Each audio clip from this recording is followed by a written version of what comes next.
good, isn't it? Hello, Ginger Nuts. Welcome in. Welcome in, my friends. Look at that. We've already got 8 people here. That's wonderful. Thank you very much for being here, my friends. Who have we got? We've got Kirsty. Oh, Kirsty, I watched your entire live from end to end. I left you like a million comments. I tried to get up super early to see it.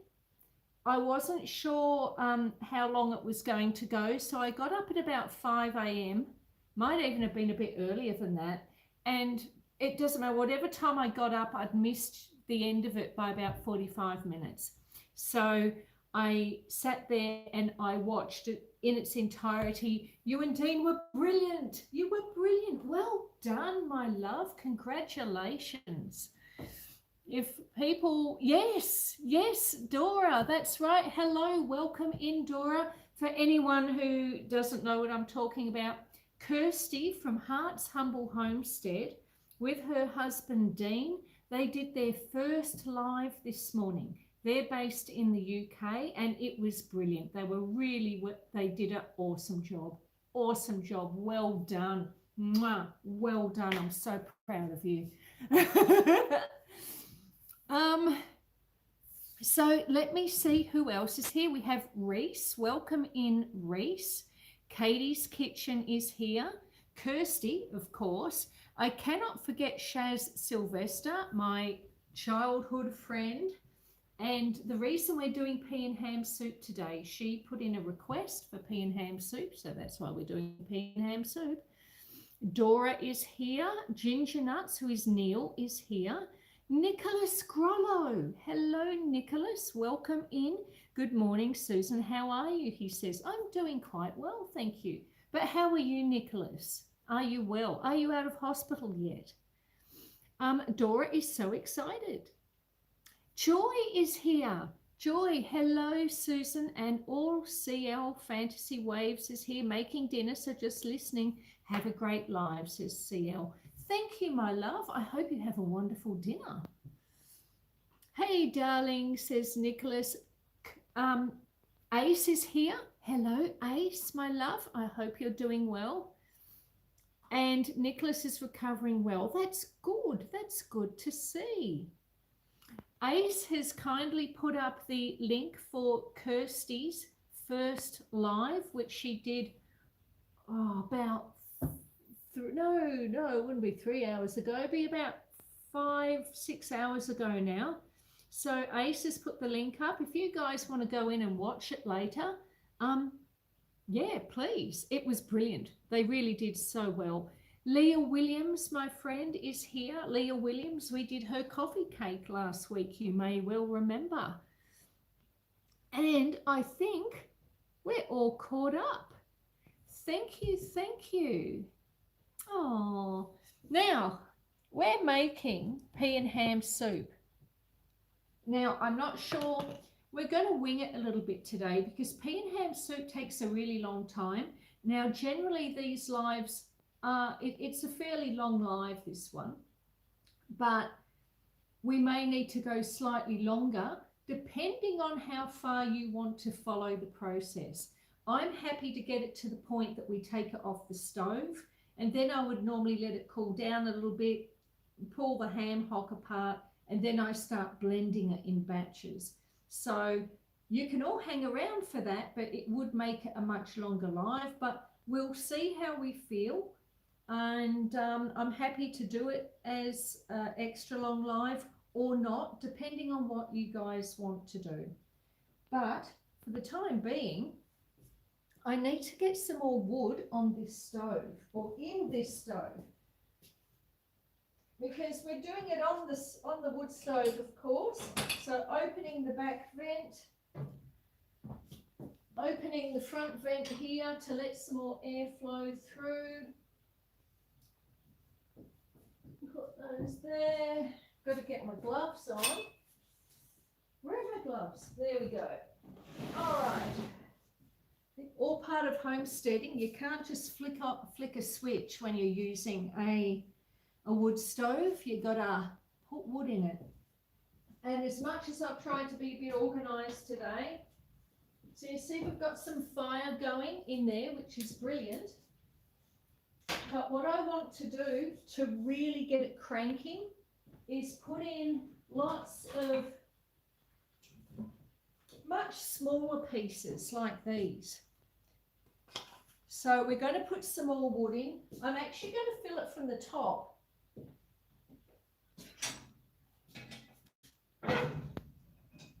Might see a few flames creeping through there. Which piece? I'll put in that piece. Yes, yes.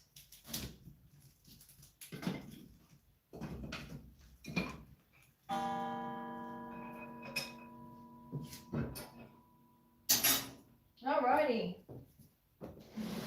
That'll get it going.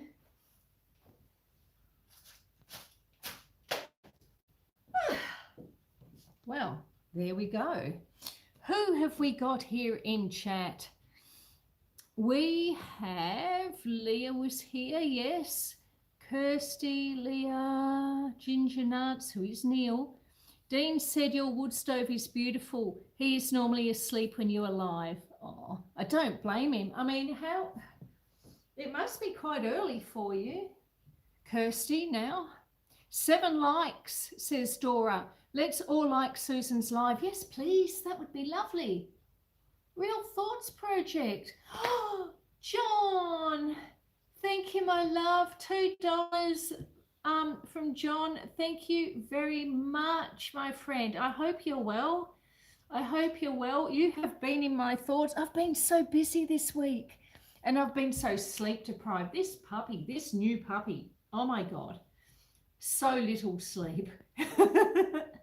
Anyway, let us make a start on, let me turn you around a bit, on the soup.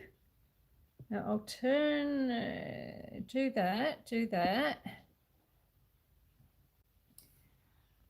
Oh, lovely. Kirsty's putting up Real Thoughts Project's link. That is his second channel. Other channel is Driving Daily. Awesome channel. Wonderful person. Go check him out. Check out both the channels if you haven't seen it already. So today we're doing Pea Ham Soup. As always, I will be putting up a link. Not a link, what am I saying? I'll be putting up the recipe at the end of the live. Give me about an hour, but with say an hour after the live, the recipe will be there. I will do it in Australia, UK measurements, and there will be a second column with America and Canada measurements and conversions. So there'll be 2 lists of ingredients and you pick the one which is suitable for the part of the world that you are in, and then underneath there'll be the method. Neil, did you do a, oh my God, ginger nuts, $50. Thank you so much, my love. That is right, isn't it? It does say $50. My God, it's $50. Thank you. Wow, that is awesome. Thank you so much. I'm absolutely blown away. That will be so helpful. I mean, it's all helpful. When you're living here on a farm and you're not really earning a lot of money, every penny counts. So thank you, thank you, thank you. I'm so grateful to you. But let us talk about Pea Ham Soup. This was requested by my friend Sharon. This particular recipe is the recipe I've been using since 2009. Now the ingredients for this soup, I have sort of started preparing a few things. We have 500 grams of green split peas, which have been soaked overnight. So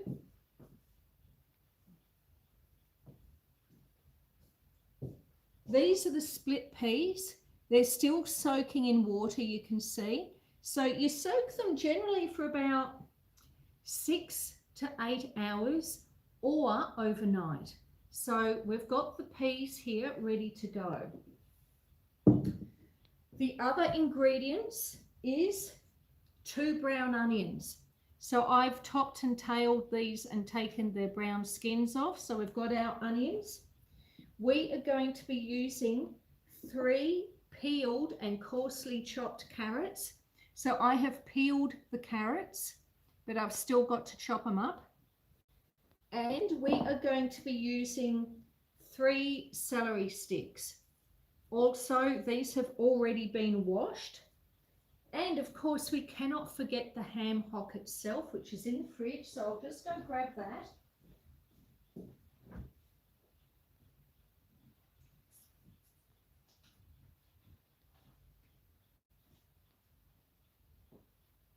Alrighty.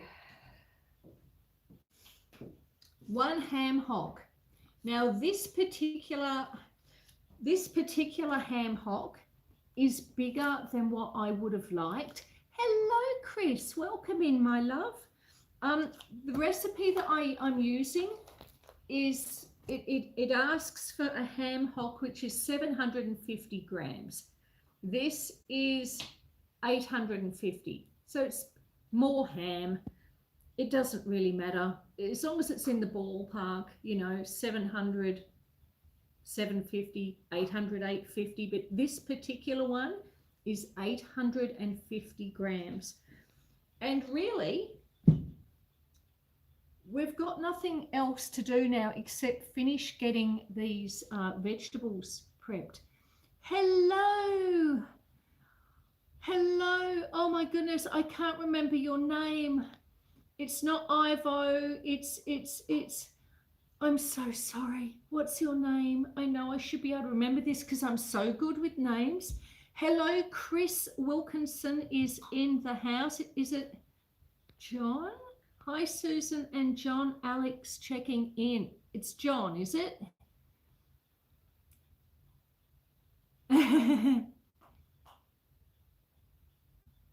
Dean and Kirsty, everyone is saying hello to everyone else. All right, let's get on with this.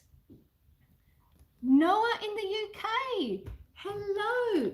Now, Noah in UK, from memory, you're not at, no, you are in the UK. Honestly, I've met so many new channels recently. How are you? Thank you. I subscribed to your channel, Susan. Yay, yay, thank you so much. My family's all in the UK. I've got one lot all living in North Yorkshire, and then the other lot are all down in Cornwall. Anyway, let us get on with this. I've shown you all the ingredients. Now we just have to heat oil in a large saucepan over medium heat. Let me grab the saucepan. Which one will I use? Oh, I'm going to use the super big one. The super big one for the super soup. So, oh, wondered where that went. So what we're going to do is we're going to drop a little bit of oil in this. We're going to put it on the wood stove. And then the first thing we're going to do is get our veggies all sorted, and we'll put them in the pot. And then we're going to saute them on the wood stove for approximately 10 minutes. So I'll just grab some oil.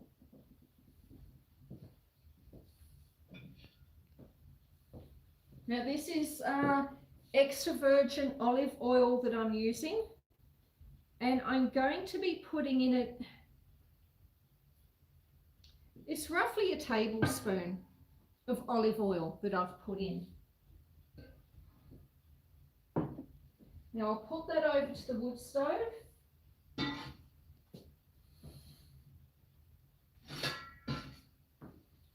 I know you can't see me, just give me a moment. Turn that off, turn that down. All right.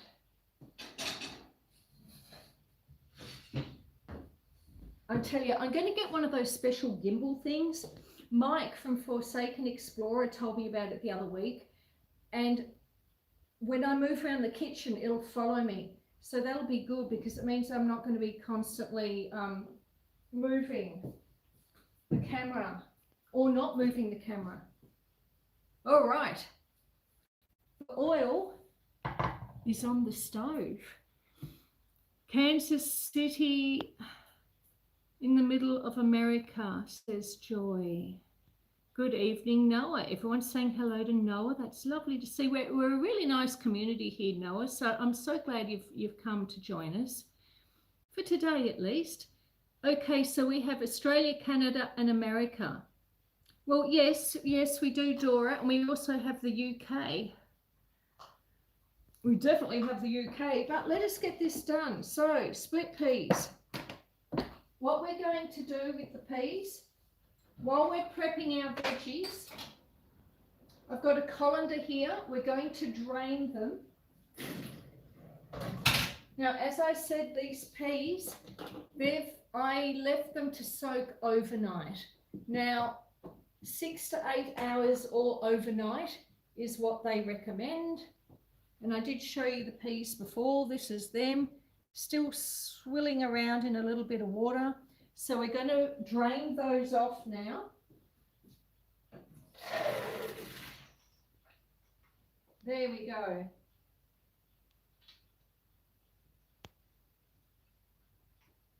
So they can just sit there and drain.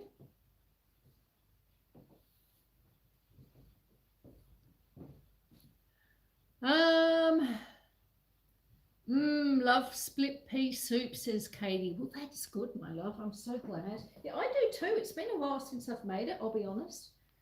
All right, so that's done. So we heat the oil in a large pan. The oil is heating.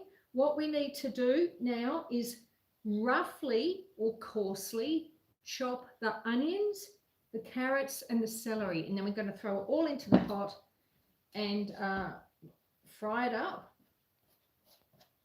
Okay, so you can see what I'm doing here. All right, so I've quartered the onion. I'm going to chop those 4 quarters in half and maybe even in half again. So that way they're all roughly the same size.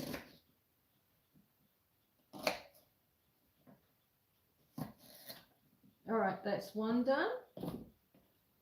And then we'll chop up the second onion.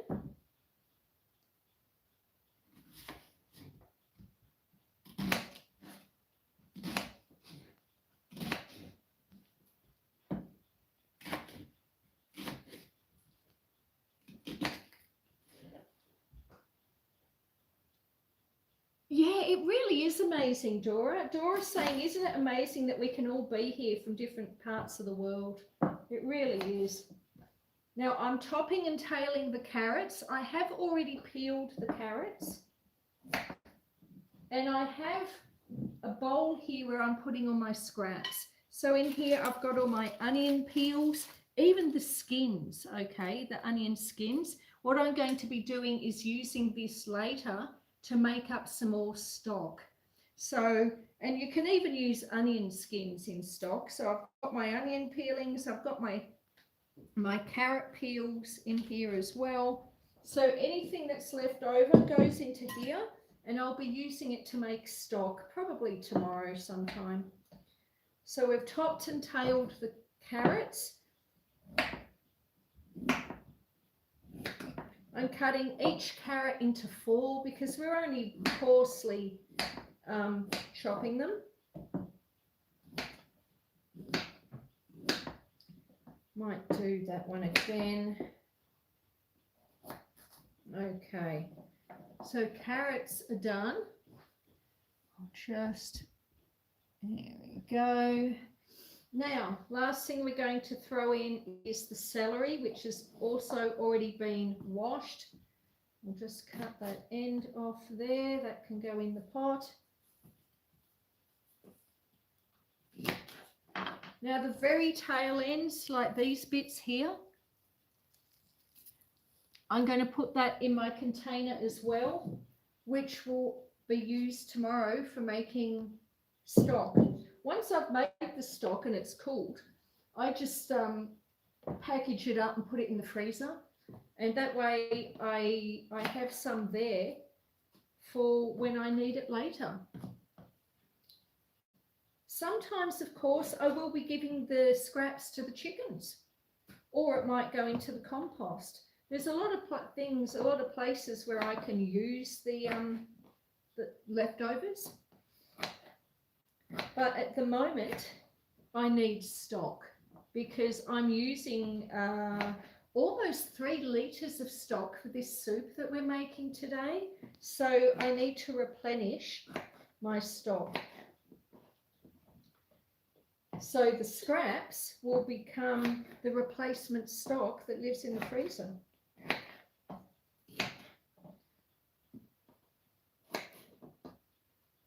All right. I think we're done. How are we doing, chat? Hang on, no, I need to go up further than that. Shaz is saying, I'm in Melbourne, Dora, and Nicholas is in Victoria. And Dora's saying, okay, Australia, Canada, America, UK, any other countries in chat. Katie loves split pea soup. Dora is saying hello to my friend Sharon. Anyone out of the USA, are you following the World Cup since US, Canada and Mexico are hosting it? Ooh. Chris says, I live in Rhode Island, which is in the US. I think we have a lot of Australians in the chat, followed by the UK and America, says Dora. What else? Joy says, my city's one of the hosts. People have been very welcoming, huge attendance at the sites with huge screens to watch the games. That sounds wonderful. 24 thumbs up, is it? It is. Thank you very much, people. I do appreciate that. Now, let me show you the vegetables that we've coarsely prepared. So we've got our 2 onions, 3 carrots, and 3 celery sticks. They're very roughly chopped. You can see there.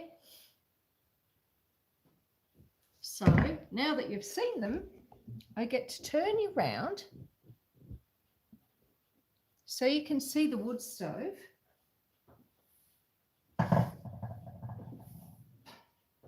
And what we're going to do is we're going to now put these vegetables into the large pot on the stove.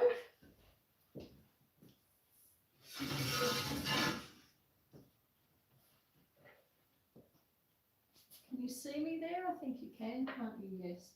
All right. Oh, sizzle, sizzle.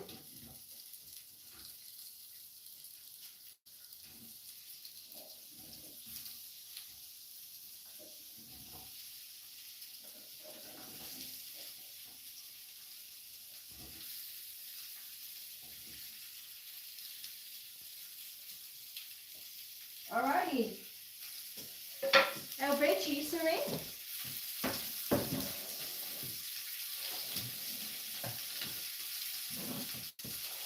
All right, so what we need to do now is we're going to stir them up, and we're just going to keep them moving. We've got to let the onions in particular start to soften up.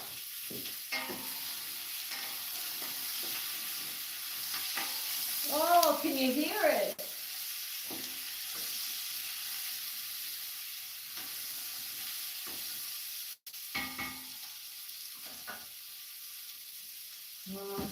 Can you hear that sizzle? Wow, it sounds wonderful, doesn't it? Now, because I have no sense of time whatsoever when I do my lives, I'm actually going to set the timer just in case I get distracted and I forget. The wild huckleberry, hello, happy Saturday to you. Thank you very much. Thank you very much. The wild huckleberry is Robbie and Sonia. Welcome in. It's lovely to see you. We're making pea and ham soup this morning. Happy 4th of July to our American friends. Yes, that's right. I'm so sorry, I forgot that. Happy 4th of July to you. If you're in America, I hope you have a wonderful and safe day, safe weekend to you, you know. There's going to be a lot of people out and about and drinking and partying and having a great time. So if you're in America and you're celebrating 4th of July, stay safe and have a wonderful day. Oh, it sounds delicious, says Wild Huckleberry. Noah in the UK is saying hello to everyone and getting involved. That's wonderful to see. Thank you so much. Like I said, we're a lovely group of people here, so everyone's nice.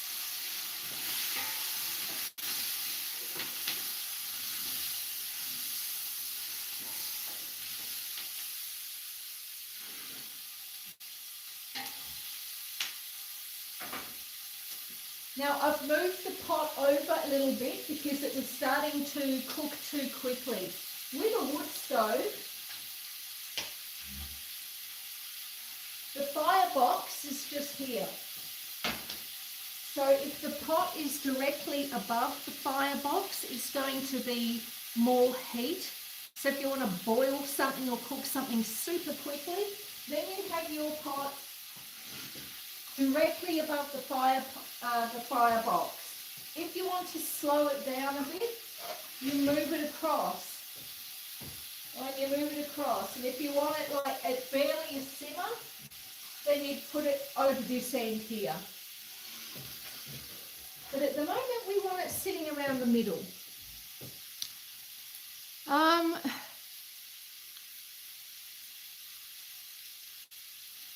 Oh, no, Dora, those, that star that you saw, I think that might have been, you need to enable on your channel, when you go into like memberships, you need to enable gifts. Now, I haven't enabled gifts on my channel. I've enabled the super chats, as you've plainly seen, but if you haven't enabled it, then you're not going to get any gifts. And I'm not entirely sure whether, hang on, let me just look up something here. Search emojis star. Oh no, yeah, okay. So maybe you have, because that little star that they put up on your live had a little face on it, and that's not a standard emoji. So maybe you have enabled, that's why you heard me talking about that then. Yeah. I mean, even at the time, yesterday, I saw that come up and I thought, oh, that's odd. But yeah, if you haven't enabled them, then you're not going, people won't be able to send gifts through to you. But I can't find it. And I haven't enabled gifts though either, so.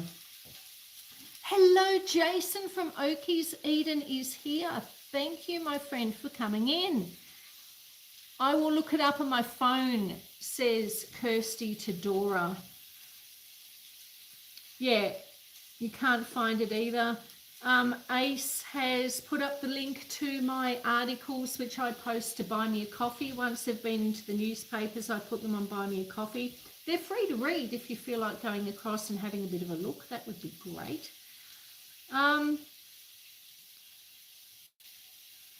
Joy's asking Jason if he's doing anything special for the holidays or for the holiday.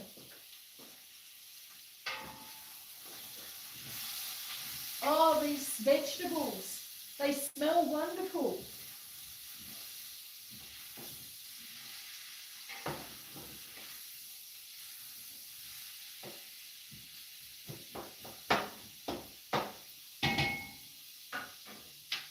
Alrighty.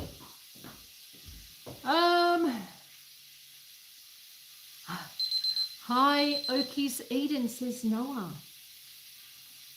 Doing therapy with my grandson, then kicking back. That sounds very good, Jason. It sounds relaxing for the most part. So yeah, that's nice. I'm glad. All right, so we have our veggies. We have our veggies in the pot now. That is the onion, the carrot, and the celery. We're cooking it uncovered for approximately 10 minutes.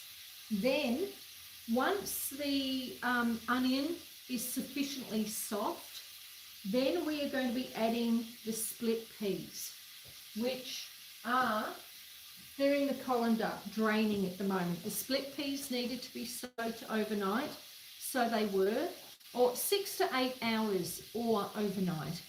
So, oh, hello, Kitty. I know. Yes, beautifully dodged. Yes, so then once they've had about 10 minutes, add the split peas and to add the ham hock, which is here,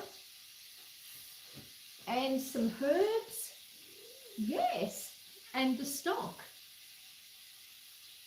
And then, oh, and then we've got to let it simmer for a while, so that'll be exciting.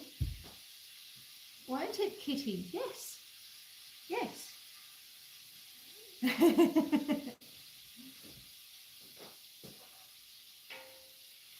What are you doing, Kitty?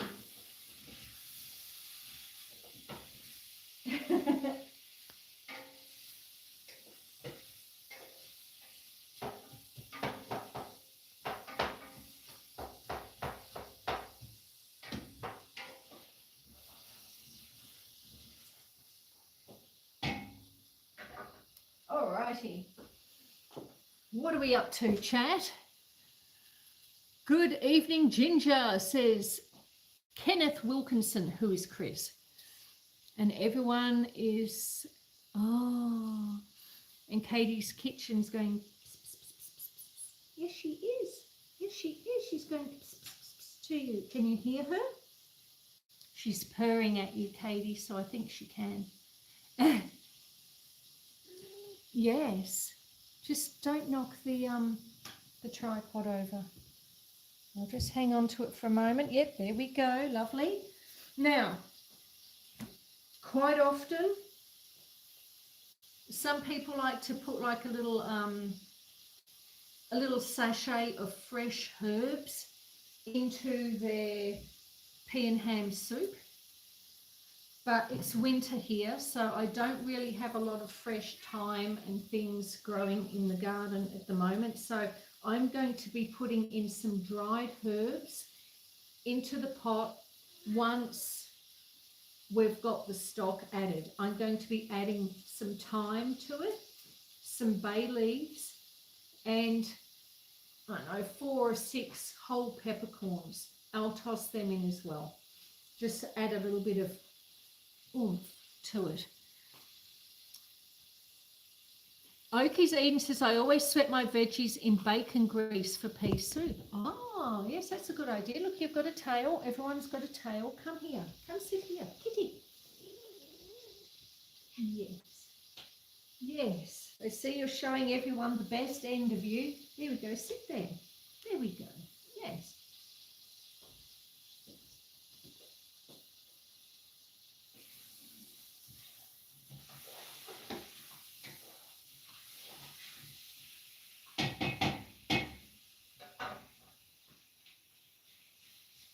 Now, I do think that the onion is starting to get fairly soft now. We've got 1 minute left on the timer, so I'll turn the timer off.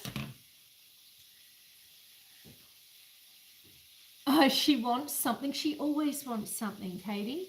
Hello, Leslie. How are you, my love? It's so good to see you. Are you well, Leslie? Happy 4th of July. I can't remember if you're in America or Canada, but is it 4th of July for you today? Yes, Kitty wants to be fed. She always wants to be fed. There's always something she wants. Oh, sorry. Always.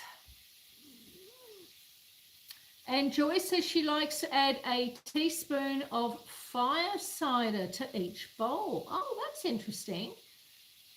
She is supervising the soup making. Well, she is. Yes, you are in the US. Okay. Oh, well, happy 4th of July to you then, Leslie. That's wonderful. All right, so our onion, carrot and celery has now been sitting on the stove for 10 minutes. The onion, I feel, is soft enough. So what we're going to do now is add the drained split peas, and then we're going to add the ham hock and the water.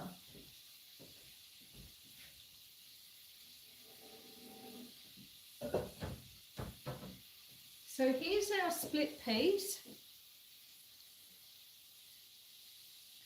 Just got to be very careful, but there we go. That's them. And it makes quite a decent quantity. So that was 500 grams of split peas, but because they've been soaking overnight, they've absorbed all that water, they've softened and they've swollen up. So we're going to throw this in the pot now.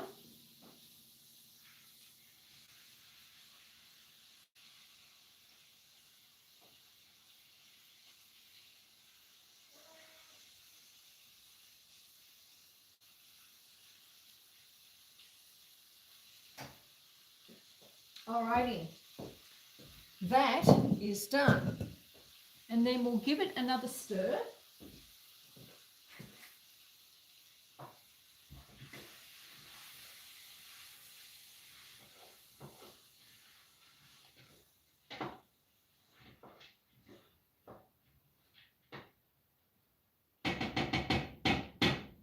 Okay. And then we shall add our stock. So I am adding 2.75 litres of stock. Now, some people just use straight water, and you can do that. There's absolutely nothing wrong with using straight water if that's what you want to do. 2.75 litres of water or stock is 11 cups. So 11 cups of liquid need to go into there. So this one is, if I can get the lid off, this is 1.75 litres of vegetable stock.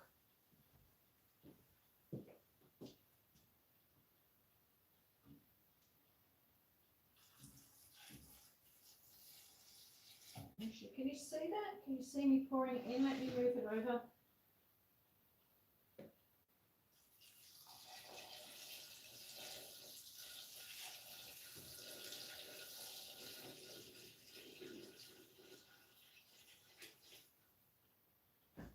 Okay, so that's the vegetable stock in. Now, as we get better at these cooking lives, we will have, I wouldn't mind getting a camera mounted up here too, so you can actually see down into the stove as I'm cooking.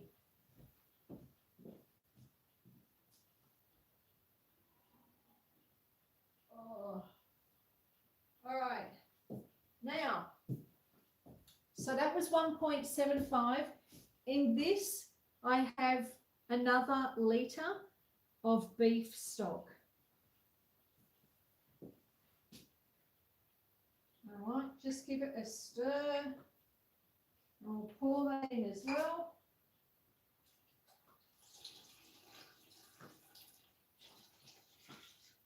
Okay, done.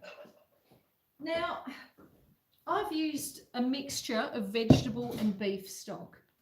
You don't have to do that. You can use plain water. You can use all beef stock, all chicken stock, all vegetable stock, or you can do what I just did and mix it up a bit. I had more beef stock. No, I didn't. I had more vegetable stock than I had beef stock. So I used 1.75 litres of vegetable stock and 1 litre of beef. So you can use whatever flavour combination appeals to you most. You can use chicken, beef, veg, or plain water. Completely up to you. As long as you're using approximately 2.75 litres, which is 11 cups. Yes, Ace has put up the conversions there, which is lovely. Thank you very much, Ace. Stock adds flavour for sure. It does. It does, it does. Joy is in Kansas. Kansas, the home of Wizard of Oz. Where have I put my stirry thing? There we go. I need a stirry thing. So I'll give it a mix up.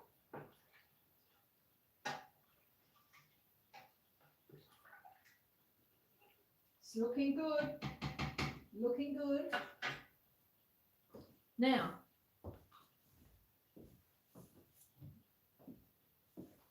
grabbed a knife down. We have our big ham hock here. So I'm just going to, I'll leave it there. You can watch the cat, can't you? I'm sure she loves being the centre of attention, as do we all, if we're on YouTube. So let me get into this and we will free our ham hock.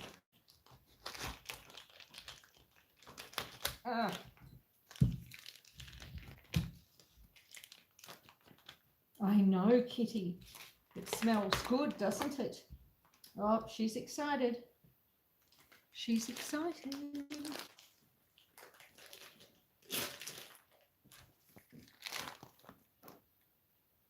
And here is our ham hock.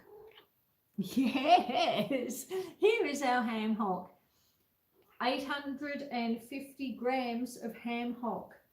Let's put it in the pot.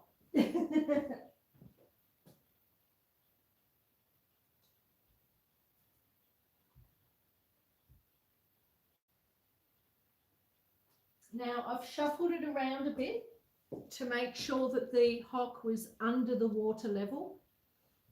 And I think I'll wash my hands now.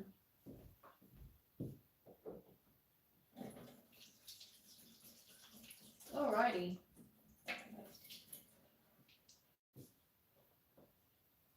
How are we doing, my friends? We have 28 thumbs up. Thank you very much for the 28 thumbs up. That is lovely to see.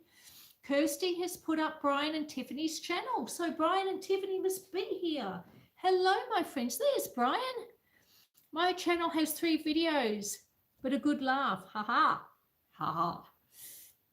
There's Brian. Kitty wants some ham. Yes, I know. And a tiny, tiny little bit actually fell off it when I took it out of the packet too. So she did manage to snaffle some, I must say. Train, says Ace. Oh, Susan, I'm in Missouri, says Joy. Why did I think you were in Kansas?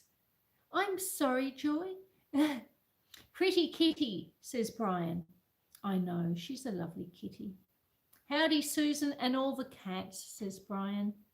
Hello, Brian. It's good to see you. I hope you're well. Have to feed the animals, be back soon, says Ginger Nuts.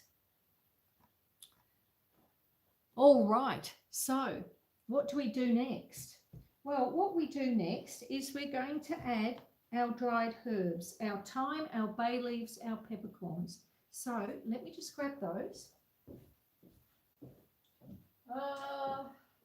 Thyme, bay leaves, and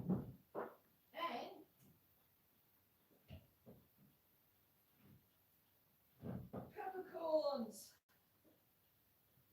Okay, I have them all here. We have our bay leaves. I have the peppercorns. And we have a small jar where I keep the thyme. So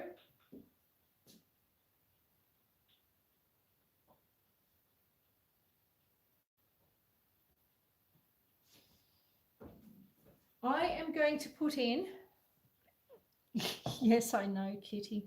Let me just hold. All right. Can you see that? It's a big pinch of thyme, a very big pinch. Think of it as like a pinch and a half of thyme. So we're putting in a big pinch of thyme into the pot. We are going to put in, if I can get the jar open, we're going to put in 1, 2, 3, 6 whole 6 whole peppercorns. I mean, I love pepper. I'd quite happily put in a massive amount, but we'll do 6. 6 peppercorns.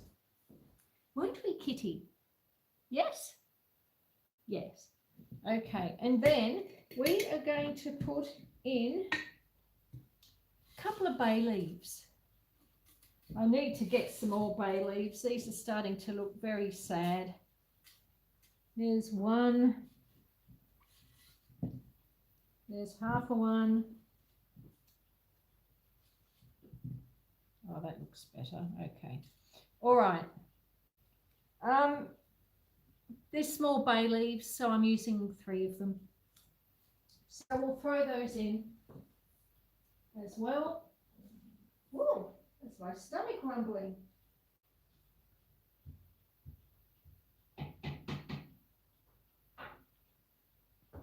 And now, what we need to do is cover it and bring it to the boil. So we're going to put the lid back on.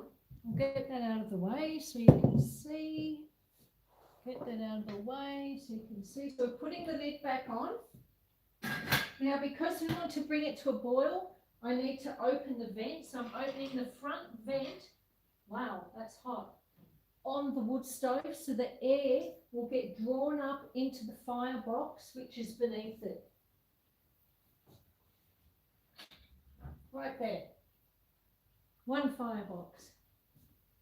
So the air is now going into the firebox and the vent that I've opened underneath.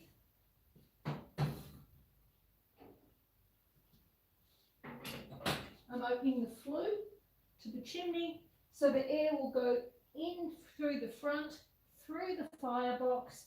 It'll do a circuit around the oven and then goes up through the vent to the outside. Up to the chimney. And we'll move that back and let it come to the boil. I know. It's fantastic, Kitty. Yes, it is. Yes, it is. The journey of my life is here. Welcome in again, my friend. Good to see you.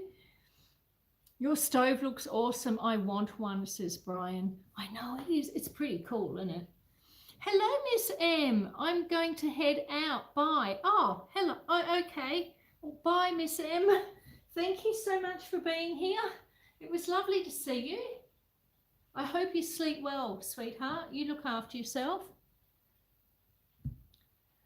Ah, everyone is saying hello to everyone. Thank you, host, this journey of my life. You are most welcome, my love. Everyone's saying bye to Miss M. All right, so we're going to bring this to the boil. Now, here's the horrible bit. Once we bring it to the boil, we've got to reduce the heat to a medium. So we'll move it to the center of the stove. We're going to take the lid off it and let it simmer.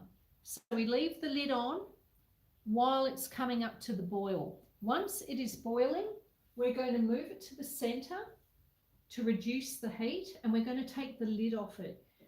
Of course, as it cooks with the steam, the liquid quantity is going to reduce. It's going to evaporate.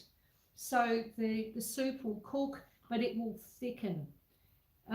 So we'll do that, and then we've got to let it do that for a fair while. So I was thinking, you know, we can just sit and chat for a bit, which is fine, but we could also potentially, even though we never do this on a Saturday Live, because Saturday Lives are always inside, okay, always inside, but I was thinking potentially we could go out and feed the cows, leave that on the hob, and then come back and keep going with it, because it's got to sit there and simmer for a fair while. It's got to simmer for well over an hour. So it's a fair while. So would you want to come out and feed the cows with me? We can do that. Meow. Oh God, I shouldn't encourage her. What have I started? That was Pepper. You heard Pepper, the black cat.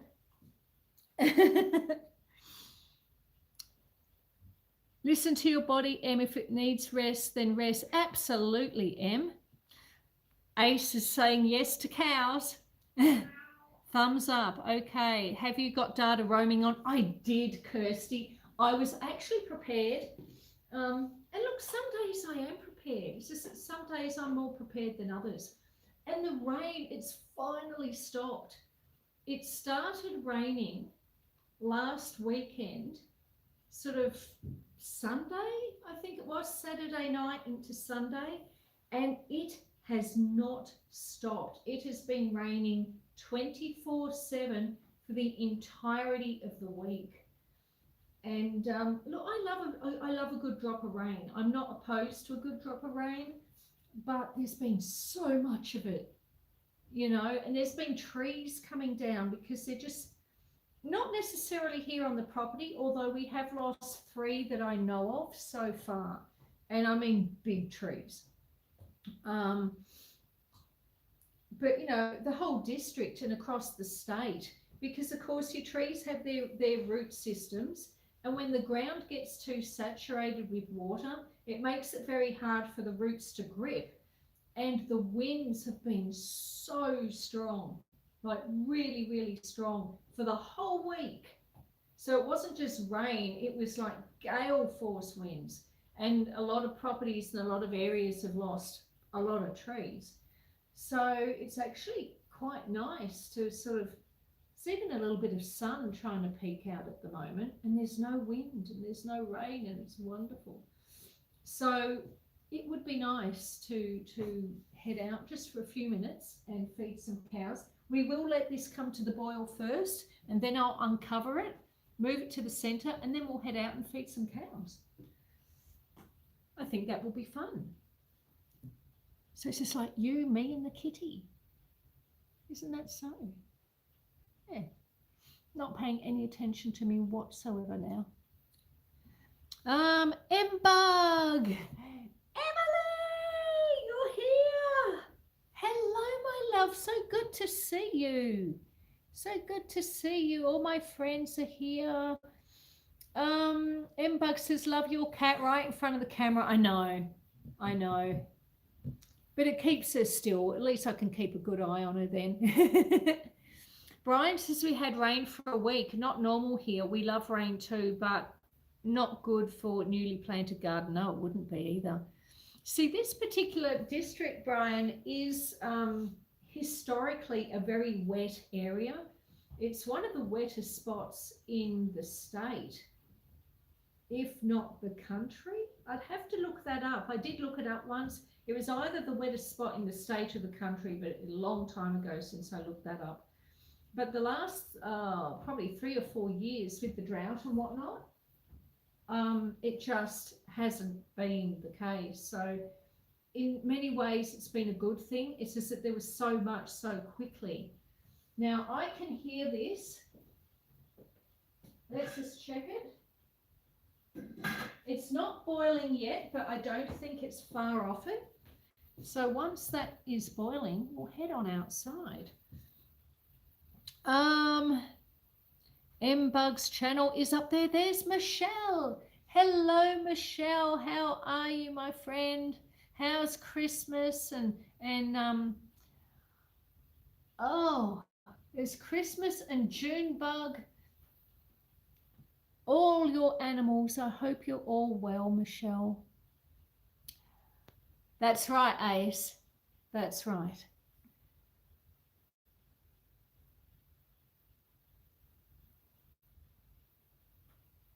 They stopped playing baseball and covered the field. They will play again after the rain. Oh, is it raining, Em? Okay. Yes, Raquel Bell 7. Those hands are cute. I like them, says Mbug. All right, so while we're sitting here waiting, I'll just put these in the pantry. We've got more cats roaming around, wanting to know if they can be fed something. Oh, always hungry. They're always hungry. The cats.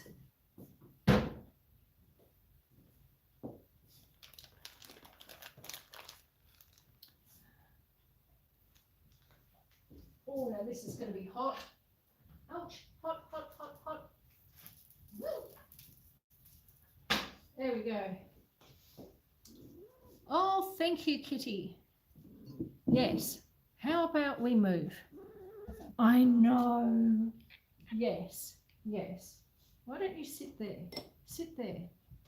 She doesn't want to sit there. She wants to sit right in front of the tripod, don't you? Okay. Whoops. Let's get your tail off the camera. Yes, you sit there. Okay. Susan, Tog is Brian. I know I confused you. Oh, Tog is Brian. Okay. Okay.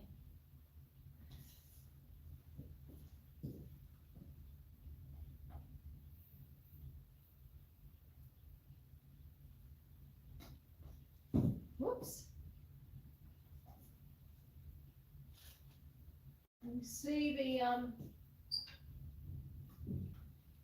it's very hot in there now.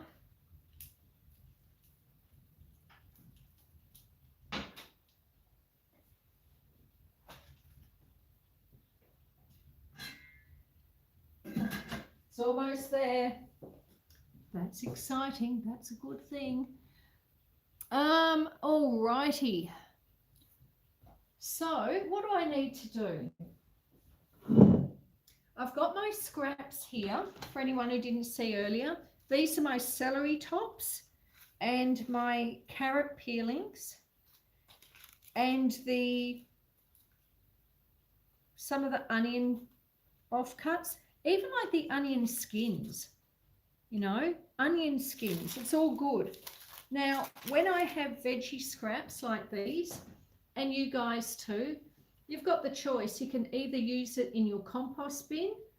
You could give it to the chickens, but not the onions, okay? Chickens don't like onions. But today I'm saving them because I had to use 2.7 litres or 11 cups of water in the pot to make this pea and ham soup. So I need to make now some more stock, which I'll probably do tomorrow. And then once it cools, it will go into the freezer. So all my scraps here will go into the stock that I made. And also any scraps from, say, today's dinner or lunch tomorrow, something like that, I'll put in here as well. And yeah, and then I've got stuff. Now, let me see what I need here. Oh. All right.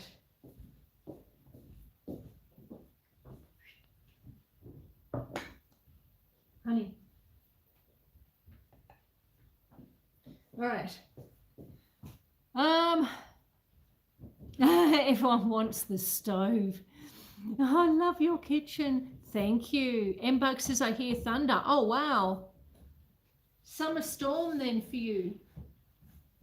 Now, this sounds very much like it's boiling. Oh, almost there. Almost there. Now, I'm just tidying the kitchen up a little bit.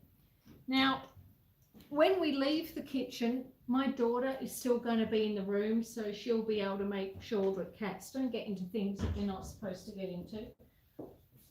And that's always very important. Put that there. Put that there.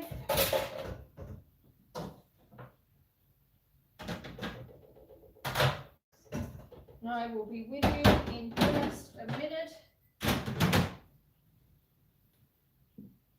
These are great too, these bowls, because they've got plastic lids.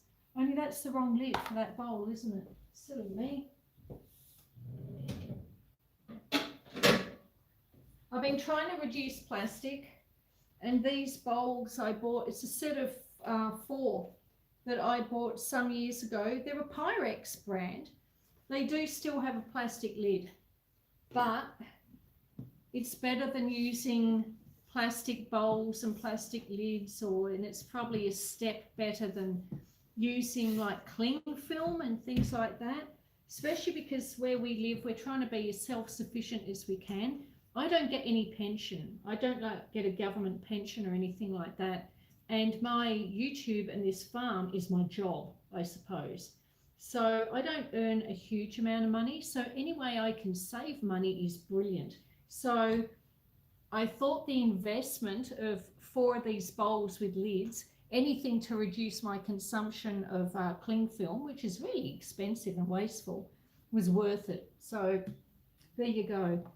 Went on a little rant then. It was completely unnecessary, but you got it anyway.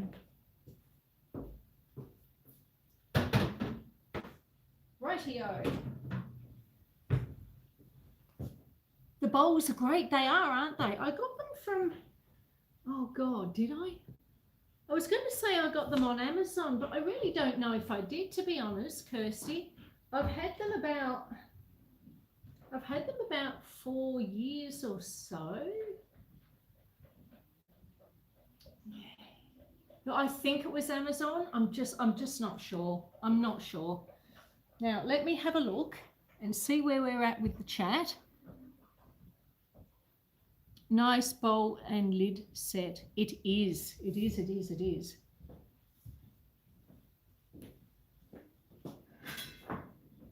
Oh, yes, okay.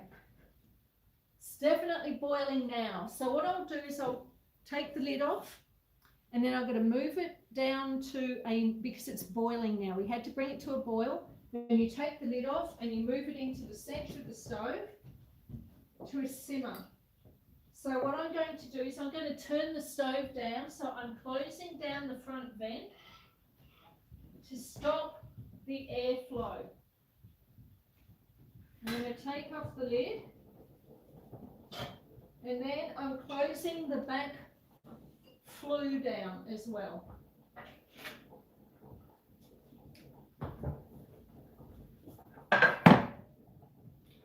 Now, we'll move it into the center.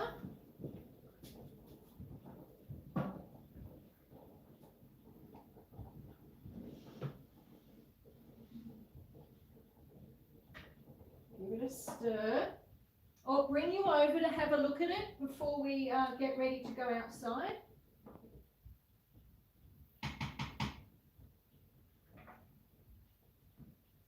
Hopefully the camera won't fog up too much, but I'll take you over and let you have a quick look. How am I going to do this? Okay.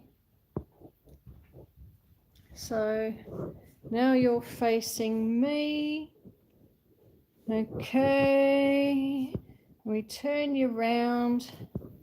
Oops. Okay. So here we are, trying very hard not to actually drop you into the stove. So there we go. You can see the brown there in the middle. That is the ham hock.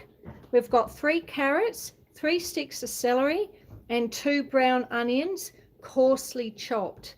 We also have 2.75 litres of stock. 2.75 litres is 11 cups. I've also put in 6 full peppercorns, a very large pinch of dried thyme, and a couple of bay leaves. So that is how it's looking at the moment.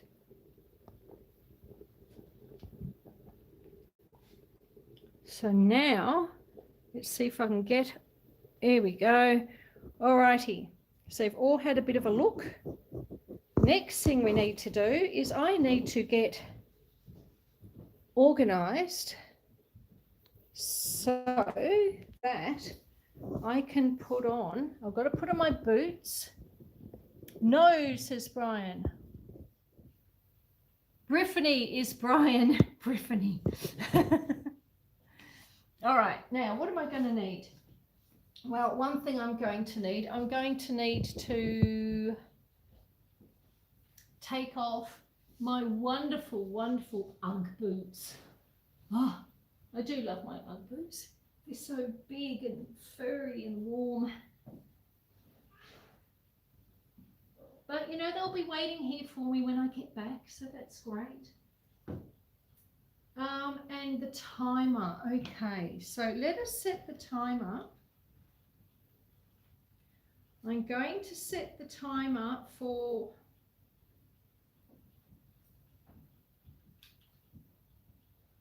1.5 hours.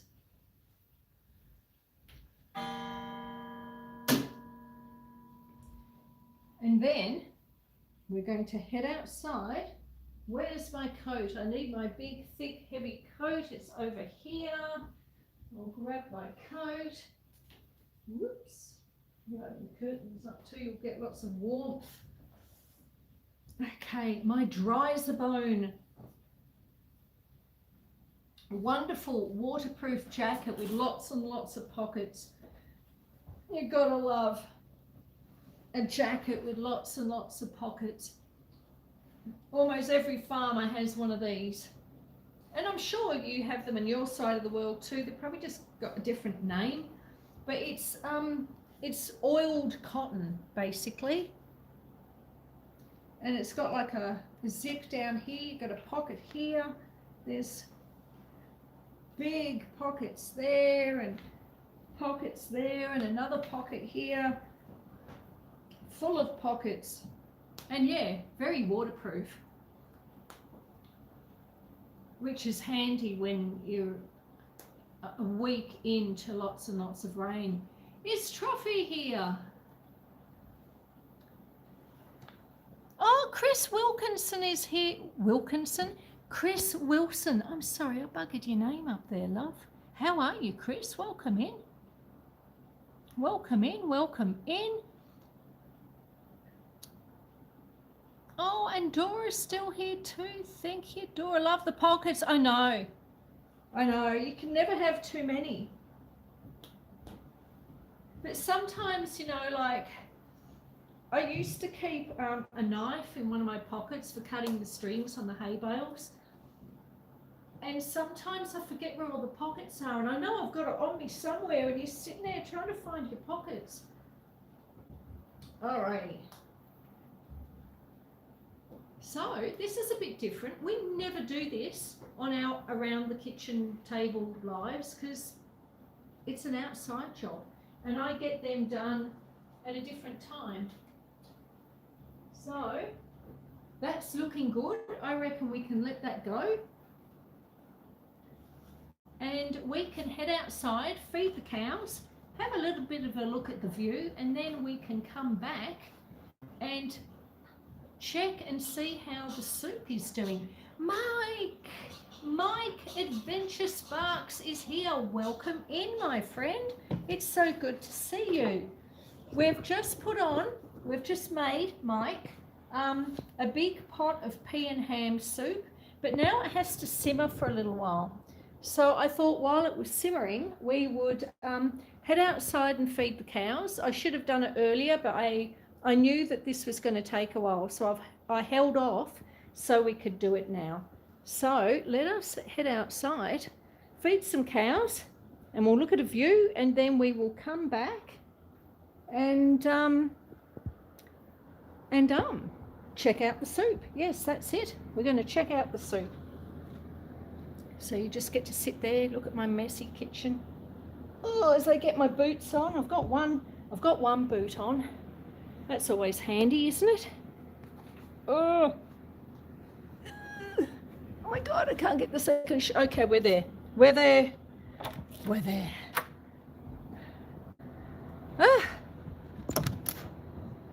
turn you around. Oh, I had to put the blinds up because the wind was so horrific. Oh gosh, the plant stands ended up on the ground. And look, another bloody wombat hole. Look at this. Oh, I know I should like wombats. I know I should, but gee, they're annoying at times. It is very annoying. Oh, fake pockets. Yeah, you're right. I don't know why they do that. It is annoying. It is annoying. That, folks, is the spot that's going to be the new veggie garden. And I have ordered some raised beds to go in there, but we're not able to have them delivered because we've had so much rain. The driveway, my driveway, is very long and windy and slippery. There's what's left of that's where the greenhouse ended up. Unfortunately, it flew along the front of the veranda and then it flew up here and ended up there. But what it also did was it took out all my broccolis, and it took out my beautiful elderberry. I had this potted elderberry that I had been nurturing for like the last 12 months, getting it nice and strong and healthy. And in the veggie garden there that I just showed you, there is a big round piece of corrugated iron, and that is going to be the centerpiece of the veggie garden, and the elderberry was going to go in it. But it's got smashed to pieces. So I'm really disappointed. But you know, it happens. It happens. There's some cows. Oh, it is nice to see some sun. Moo! Moo, moo, moo. Now, do we have everyone? 1, 2, 3, 4, 5, 6, 7, 8, 9, 10, 11, 12, 13, 14. Yes, we do. Everyone's there. Questions? I saw a question. Yes, there's so much about women's clothes, which is so silly. And Dora says, bloody wombats. And Brian says, Oreo and Thunderhoof, please. Yes, they're coming. I hope our elderberry produced this. Yeah. Well, I was hoping mine would too, but, oh. Oh, that's not good. Oh, that's not good at all. Well, either the power's just gone off or our electric fence energizer has died. It was working yesterday. Oh, shit. Sorry. Don't mean to swear, but... Oh, bugger. Look at that.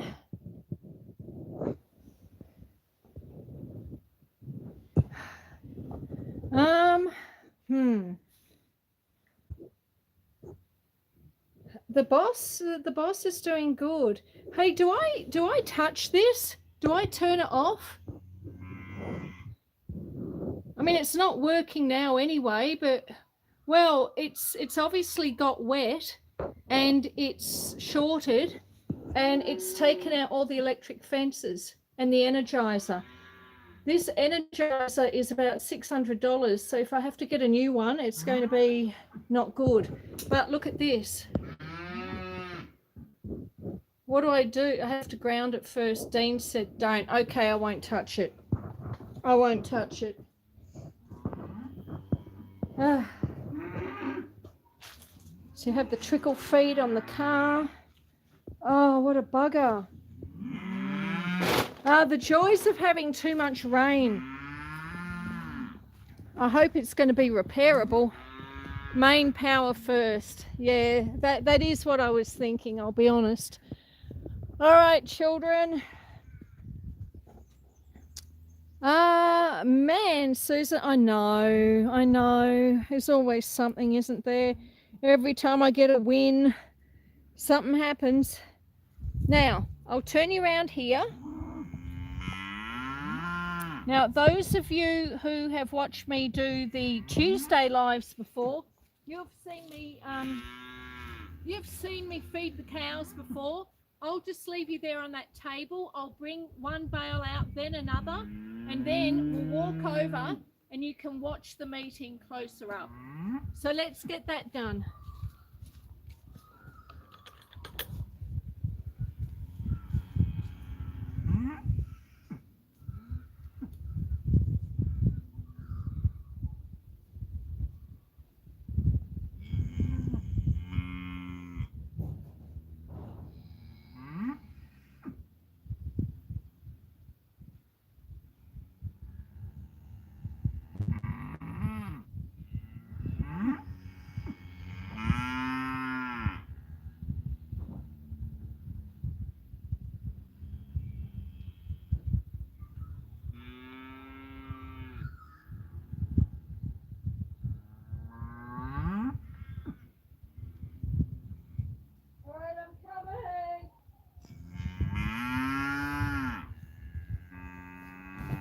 You know, I've just realised I have on the side of the shed over the car, there's a little light that comes on. It's on a timer and it comes on at night. Well, it didn't come on yesterday. That would be why. So I'm guessing we've lost all the power to the shed. All right. Hello, you lot.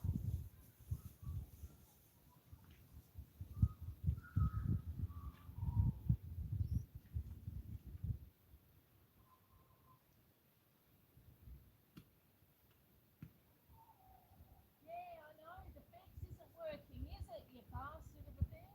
Stop it, Bernie. Stop.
That's the first one done. Now I'll get one more and then we'll head over and watch them. This evening they'll get another 2. How are we, chat? We all here still? We've got 22 in the house, 34 thumbs up. That is awesome. Thank you. Let me get this second bale.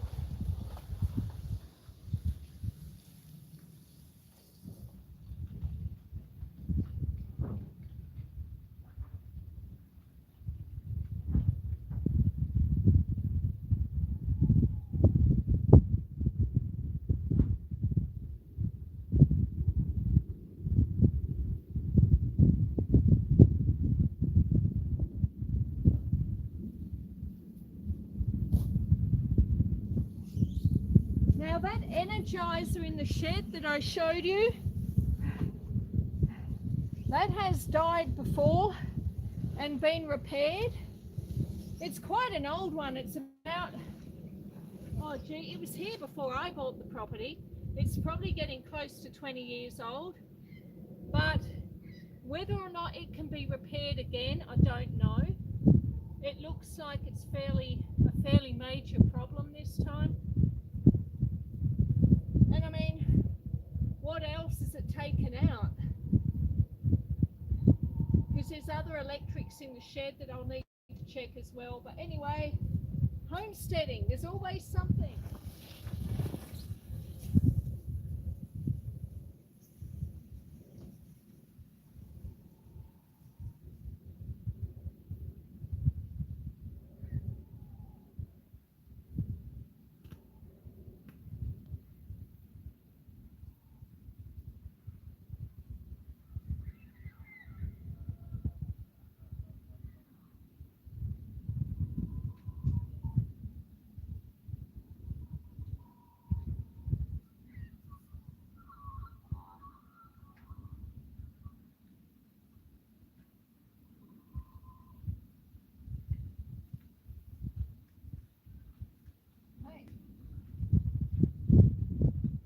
Almost done.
Now the problem with having the power off to the fences is it means all the animals can escape.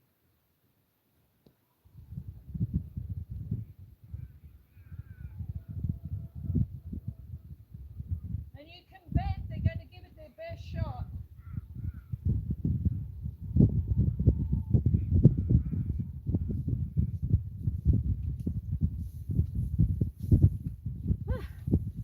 Yeah, not good.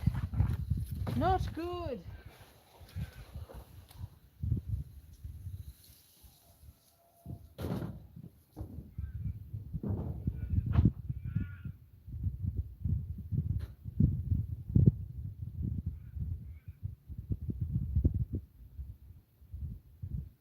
Okay.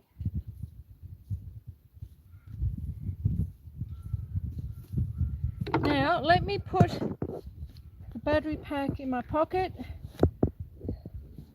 We'll head over and have a close look at the cows. Where will we start? We'll start over here. Man, I hope everything's all right in the shed.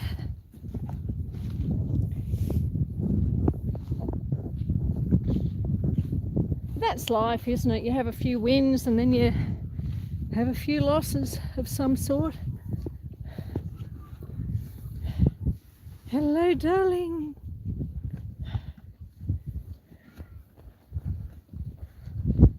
That's Storm, I think. Hello, Steve. Hi, back all. Not able to chat much. That's okay, my love. Thank you for being here. I hope you're well.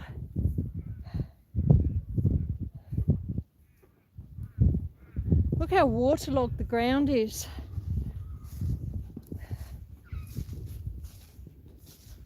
Look at that.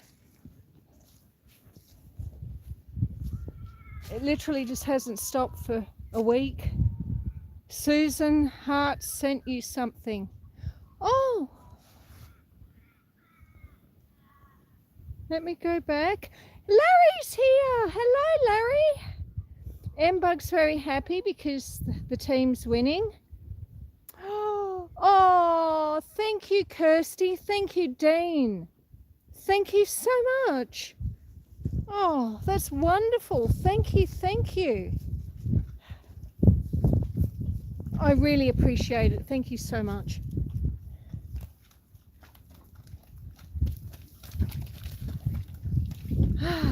Amanda. Hello, Susan and all good people. I'm sorry, I was watching documentaries. That's okay, my love. It's so wonderful to see you. I hope you're well. I hope Larry's well. It's so good to see you both. Gracie, hello. Dean said it's for the handsome and funny comment. You're more than welcome, Dean. You're more than welcome. That's a comment that I left on Kirsty and Dean. Kirsty and Dean did their first live stream this morning, and I left a comment. I left a few comments, if I'm honest, but one of them was that Dean was handsome and funny, because he was saying that his mum said that in life you need to be handsome or funny, and I said, but Dean, you're both. Larry says the gate is coming along. That's awesome. The Allman Brothers band sucked me right in. Ah, lovely. That sounds nice. How are you, Gracie? Are you well? I know we're out in the garden. It is an around the kitchen table live, but we've made some soup, Gracie, and everyone who's come in a bit later, and it's on the hob cooking. And because we need to let it sit and simmer for a little while, I thought we'll come out and we'll feed some of the cows. And it's the first non-rainy day in like 7 days. So I thought we'll feed the cows and we'll come out and watch them for a little while, enjoy a little bit of sun, and then head back in and check how the soup's doing. Such a cold day, says Gracie. Sorry, was watching Australia play earlier, then attending to pets and football in between. That's okay, my love. Yes, Ace, wonderful band and story, says Amanda. Gracie says, enjoying a bit of sun. Exactly. I hope the ground dries a bit. I mean, look at this little calf here. You can't even see its feet. It's sunk in the mud. There's just so much mud.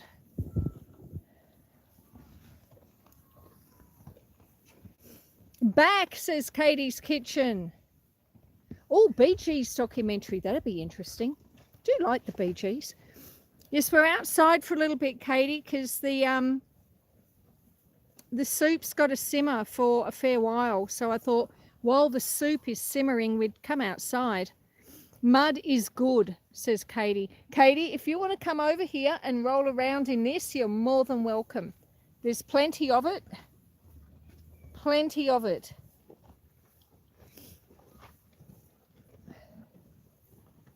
But I am a bit worried about the shed. I need to go and check a few things too. Kirsty's put up Gracie's channel. Thank you very much, my love.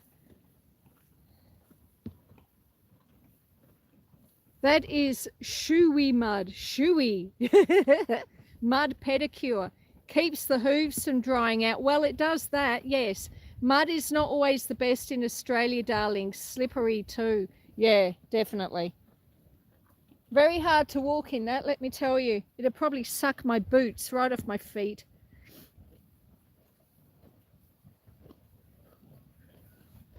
Let's go back over here, look at these ones. Oh, but yeah, the cows, they're going to know the fence is off. They're going to break the fence down trying to escape now. Big black one here is Coco. Little spotted one there is Domino, one of the little calves.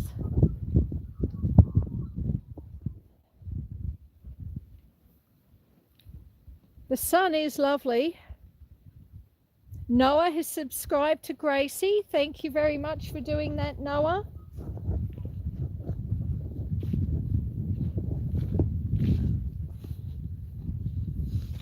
All right, so we've got some of the adults here. We have Storm. We have Thunderhoof. No, Thunderhoof's back there, I think. That's Oreo, and then the little black one in the middle, who isn't actually that little, that is Blaze.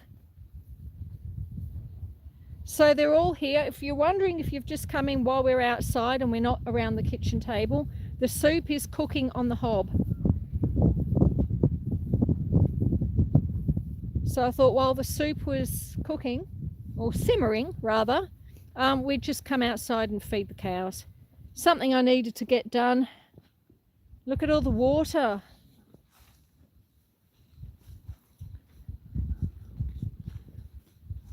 So is Chris Wilkinson still here?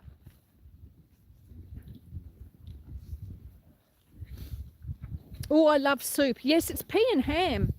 I'm doing pea and ham soup. I do love pea and ham. And I've actually got 2 ham hocks, so I'll probably do another one in a day or two just for the freezer.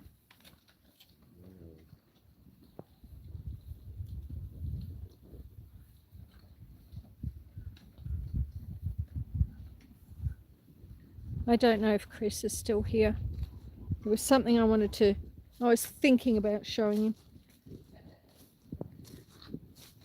But if he's not here, he's not here. There's a few more cows.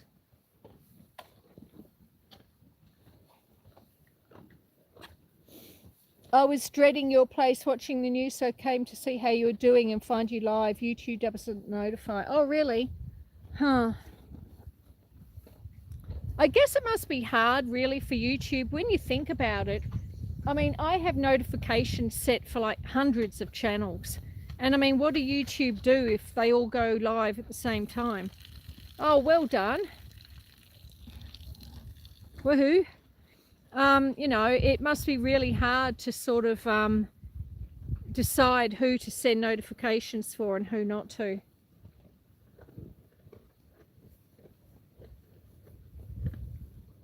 I miss soup weather, says Amanda. Yeah, I like soup weather. Well, I don't think Chris is here, which is a shame because there was something I was potentially thinking of showing him. That's the woodshed, very exciting. Any of you who only come in on a Saturday live would not normally see all this stuff, but we have a small problem in that I've just discovered that the energizer that runs the electric fences is not working, and it looks like this. So obviously with all the rain there was a spark or something and it has blown. It's probably fried that, unfortunately, which is a bit of a bugger because it runs every electric fence on the property. Oh, it's so hot here. The devil went home, guys. So yeah, at least I didn't have the bloody car plugged in at the time. See, I have a trickle feed here and I'd actually taken it off so you can see the little what do you call them, clamps aren't clamped onto the battery at the moment.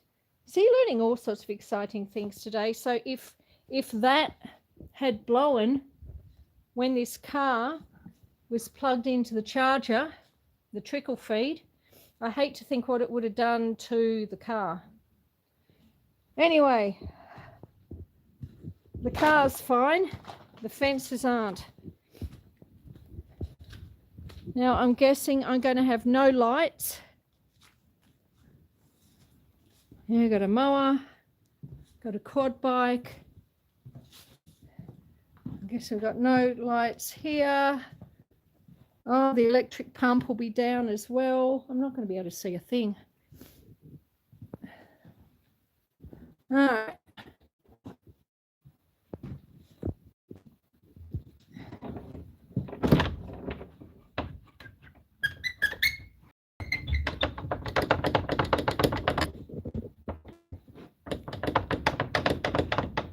Come on.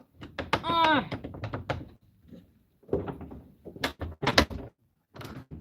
was here was because I wanted to show him K9. This K9, the big K9, care of Doctor Who.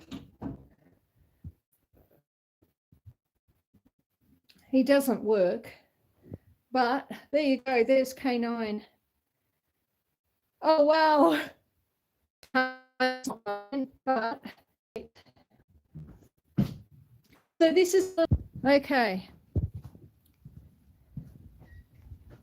Oop, I'm tripping on things. So not only do I have to try and fix the energizer, but I have to throw out everything in that fridge freezer. I'm out. Is everything better now? Hope everything's better now. Susan was Mac's headroom. I remember Mac's headroom. Oh, K9 was an unexpected treat. Yes, I was hoping that Chris Wilkinson would be here so he could see him, because I told him about K9 the other day. Perfect listening. Putting a jumper on, I'm frozen. Oh, that's no good. That's no good. Yes, you're back. And look, everyone, there's the view. We'll head up here. We'll go up the stairs. Was there much in the freezer? Strangely, my veggie scraps that I had been saving to make stock, because they take up a fair bit of room, I keep them out there in that freezer. So I had quite a few scraps, and that doesn't matter. I also had some chicken feet, which when I make stock, it's quite nice to throw in the odd chicken foot or two because of the gelatin content in it. So there were chicken feet out there. There was veggie and fruit scraps for making stock, and a whole heap of venison, which clearly won't be getting eaten now. And a lot of venison dog bones as well. Beautiful weather today. Hello, Money. Sorry about the freezer. Oh, look, it happens. Got rain coming. God, yes. We've had 7 days straight, Amanda. It hasn't stopped. We've had something like 228 mil of rain since almost this time last week. So we had almost a full 7 days. And this morning, and the wind was incredible.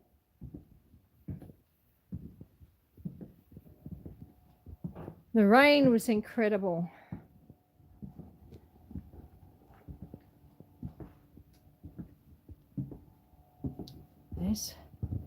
There's Fudge sitting inside on the window ledge.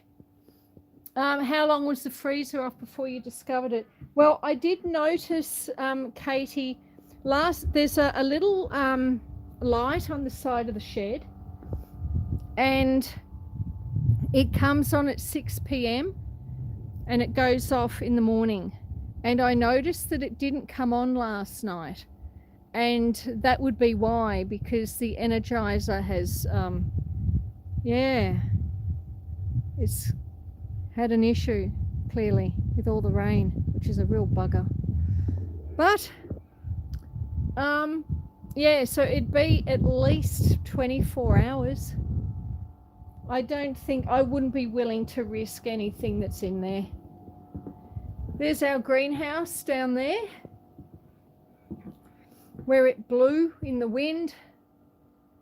I've lost one of the garden chairs. You can see there's a few around the place. I had them up on the table here, but they blew off. And I've still got to find one of them. Oh, you're back. Thunderstorms here. Second time today I've heard about chicken feet. Oh, Larry. You're not a fan of chicken feet. Look, I don't eat chicken feet as, you know, a chicken foot, so to speak. But it is handy to have if you're making like stock or something, because you get lots and lots of gelatin from them, which is really good. It's a good thing to have in your stock.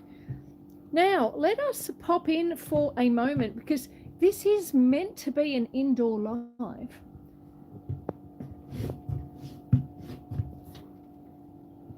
Alrighty. Turn that around. So you're looking at me again. Did you see the shed? Okay, one shoe is off. Another shoe is off. No, Jasper. Hang on, where is he? Where's our little man?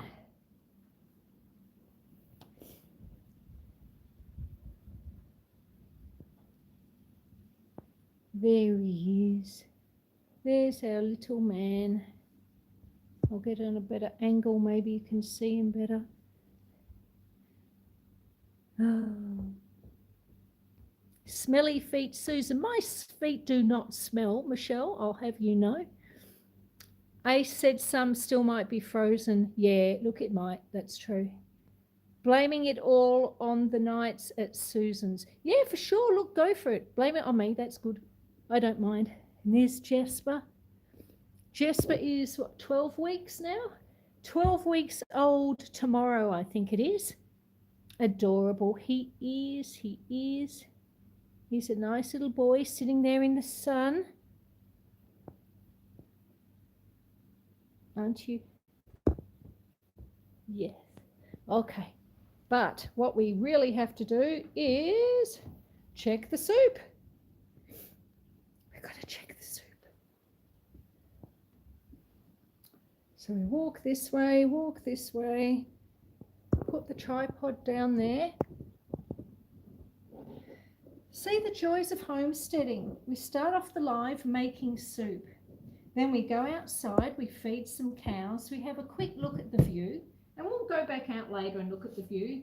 We find out that the energizer powering all the electric fences has exploded. We check a fridge, we look at K9, and now we're back. Always something exciting to happen. And every time you plan for a quiet day, let me see what the chat is saying. Amanda, are you okay in the heat? Kirsty's asking Amanda, what kind of soup are we eating virtually today? It's pea and ham.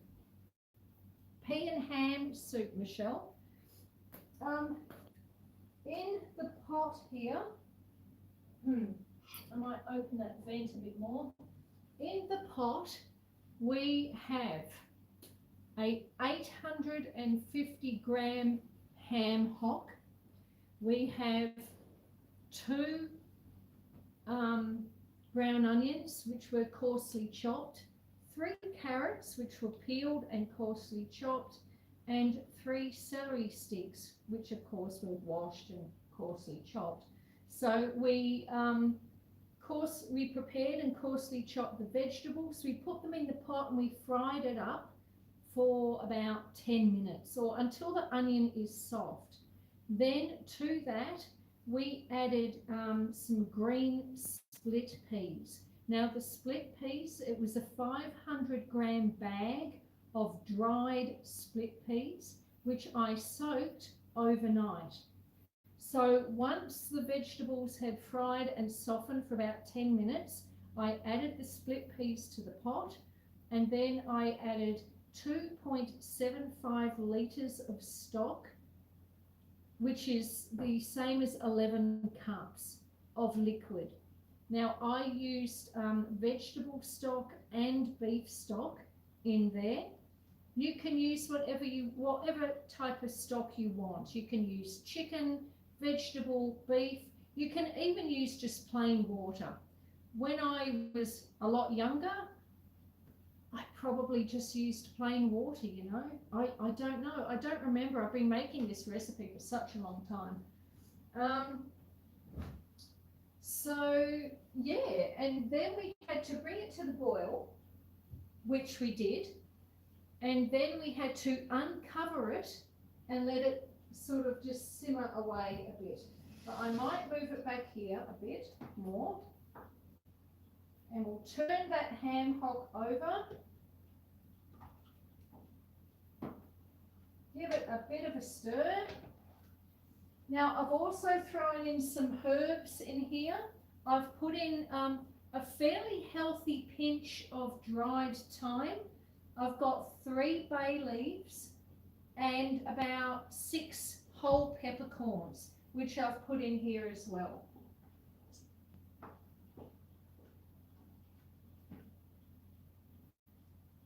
And the water level is reducing, which is what we wanted. It's so the soup is starting to thicken up. So once it came to the boil, you then move it over to a cooler side of the stove, or, you know, if you're using a gas or electric stove, you just turn it down, take the lid off and let it gently simmer for roughly an hour and a half, sometimes even 2 hours, till it gets to a point where the meat is starting to fall off the bone a bit more. And then once it's at that stage, you take it off and you start pulling the meat off, and then you let it get a bit cooler, and then I start running it through the blender. Now if it's a particularly fatty ham hock, I will remove some of that fat, because I do find that if you allow all the fat to stay in the soup, it can give you a little bit of a tummy ache, and I don't think it has a very nice mouthfeel if there's too much fat in the soup. You want some of it because it gives flavour, but you don't want it to be overwhelmingly fatty.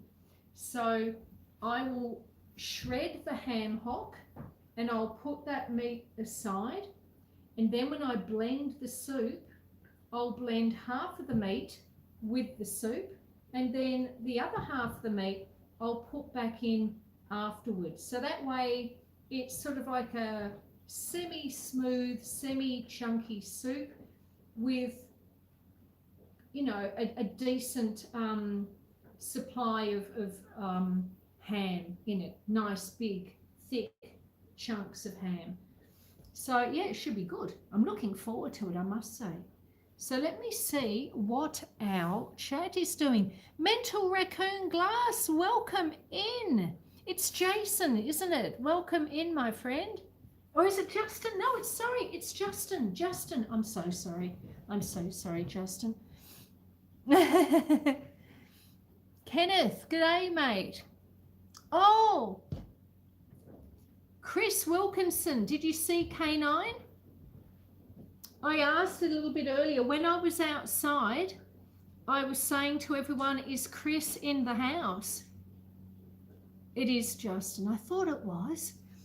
Is Chris in the house? Because I wanted to show Chris K9. Did you see him, Chris? Did you see K9? Hey, Mental Raccoon Glass. How are you, Justin? I have been running... Well, his handle says Kenneth Gracie, but his name is actually Chris, spelt with a K, I believe. So K-R-I-S. So it says Kenneth Wilkinson, but his name is Chris. You missed him. Oh, listen, you're going to have to go back after the live, of course, you know, so you can watch it again. But yeah, it was like 10 minutes ago we were in the shed because our electric fence energizer has blown up. You know, you can never just have a normal quiet day here on the homestead. It's blowing up and it's taken out all the power in the shed. And while I was in the shed, I showed K9. So you can see him if you want to go back and have a look. Moni says, I noticed you're in the UK, Noah. How did you do in the World Cup? Fight back, Mental Raccoon. Saw Susan was live and had to stop. Oh, Thank you. Dinner at Susan's. Yes, that's right. Dinner here. Oh, there he is. Yeah, there we go. Here's our little man. Our little man. He's oh no, hang on. All right. Can you see him? No, you can't see him. He's relocated himself. There he is. There he is. Oh, he's coming over for a look now.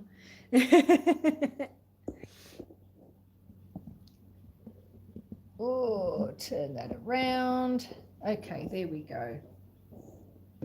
He likes to sit in front of the wood stove, like all the animals. It's like before I had the cat sitting up here. Leave. Good boy. Good boy. Yes. All right, I don't have any. Hang on. Hang on. Got to give him a treat because he was a good boy. Yes. Put some in my pocket. Okay. Good boy. Yes. Yes. He knows where the food is cooked. I know he's a clever boy. He is. He's very clever. Sweet dreams. Oh, is Joy's going? Sleep well, Joy. I hope you have a good night and a good rest of the weekend. Happy 4th of July to you, Joy. Oh, Michelle's rocking some of the custom emojis. That's good to see. That's good to see. You miss your fire oven, Gracie. Yeah. I would love a brick oven, says Amanda. You could make one. You and Larry. I'm sure you could get Larry to make you one. You'd do that, wouldn't you, Larry? Sweet puppy face. He does. He has a very sweet puppy face. So he's learnt, and you know, I use the word learnt loosely. He's learnt sit and drop, and he sort of understands in your bed, but it's selective. You know, you can appreciate that. It's selective. And what else has he learned? Oh, and we're trying to teach him leave. So if he wants to chase a cat or eat your shoes or chew on the side of the couch or something, we can say leave. And sometimes he actually does, which is great. And the other thing my daughter's been teaching him how to do is spin. So she says spin, and he does a little turn, and then he gets his treat, and he gets his good boy, and yeah, he's a good boy. He is a good boy. I love Susan speaking. You could teach English here in Oz. So oh, it's because I'm a writer, my love. I do love writing. I love words. I saw something. I've missed it. I thought there was a question about split peas, but I've missed it. I've lost it now. Love that in our winter time. Oh yes, you love soup in your winter time, Moni. Yes. This is an awesome goat. I love it. I know, it's a great one, isn't it? Gracie says, I'm starving, lol. I woke up at 4:30 to watch Australia. Wow, you're keen. You are keen. Now, let me, if I do that, Jasper, he loves my Ugg boots. He likes to sleep next to them. Oh, look at that. There's my little man sitting by the wood stove, which you can see is nice and hot, and our soup is simmering nicely. Little Jasper has relocated.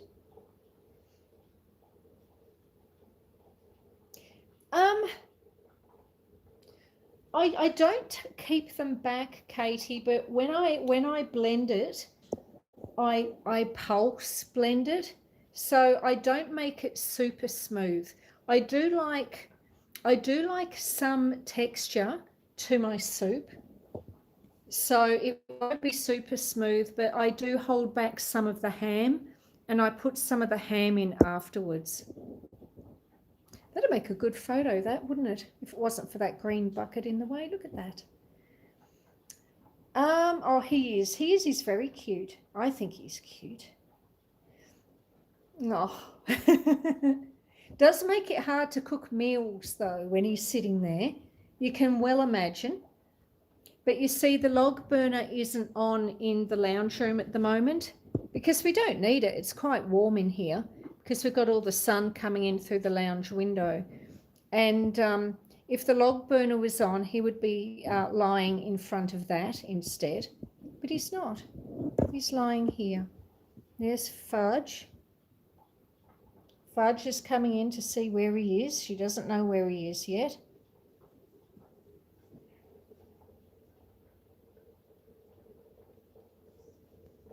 But yes, he's a cute boy. How do I keep the house cool in summer? Well, I mean, we're very lucky, Katie, in that. Hang on, let me just adjust my camera angles again. All right. Woo, there we go. Put that back. Put that there, put that there. Okay, so this house, any of you who come in sort of fairly regularly will know that this homestead has a wraparound veranda or a walk around veranda. So that veranda does keep a lot of the sun off the walls of the house. It's not until it gets to about 4 o'clock in the afternoon when direct sun tends to hit the side of the house in summer, and that's a fantastic thing. Now, I live in the Alpine region, so we're at quite a high altitude. The great thing about living up here is that the second the sun goes in, whether it's behind a cloud or because the sun is setting, but the second the sun goes in, you can be outside, the sun will go in, and then it will suddenly drop like 10 degrees. It's incredible, and it's fantastic. One of the reasons I love living up here, because I don't do heat very well at all. And so I like that this is a cooler area. It's a very almost UK. A lot of people say it's a lot like Scotland up here, with the mist and the rain and all that sort of thing. So it's very Scottish climate, apart from in summer. I mean, Scotland don't have summers like we have summers. But hello, Fudge. So you'll get a different cat now. Before you had Truffle sitting here, now you get to see Fudge. Yeah, so the summers can be quite hot, but really the house itself only really stays hot for like an hour or two. And the door that I just came in, there's another door at the other end of the house. And so as soon as the sun drops down, you open the two doors up and the wind can come through and it cools the house down super quickly, which is fantastic. So more often than not, the summers aren't too bad. I can cope with an hour or two of hot weather, even an hour or 3 of hot weather. But yeah, a whole day, week, month of hot weather, I don't cope very well with at all. I just don't do hot weather well. Oh, let me see. What is our chat saying? Are you going, Justin? Thank you very much for being here, my friend. Please, if you haven't already, if you could hit the thumbs up on your way out, that would be fantastic. Ginger Nuts is still here. Thank you, Ginger Nuts. I hope I can move near Sale one day. That would be a nice spot, Gracie. It's a nice spot. Is anyone having problems with the volume, or is it just me, says Ginger Nuts? I don't know. I mean, I was moving the camera around a little bit, so maybe that was my fault there, but I don't know. Can anyone answer Ginger Nut's question, Neil's question there? Is anyone having trouble with the volume?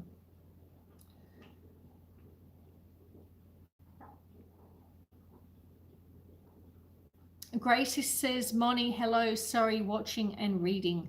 That's okay. That's okay. Oh, you're starving? Yes. I saw the land near Golden Beach. Oh, Golden Beach. Yes, yes, in Gippsland. Yeah. My dad had some land at Golden Beach once. The sound is okay here, says Kirsty. Well, that's good. And Moni says no. So I'm guessing that was in answer to the question, is anyone having trouble with their volume? And Moni has said no. So I think it might just be you, Neil. Yeah, yeah. And Chris hears me fine. That is good. Okay, well, that's good to know.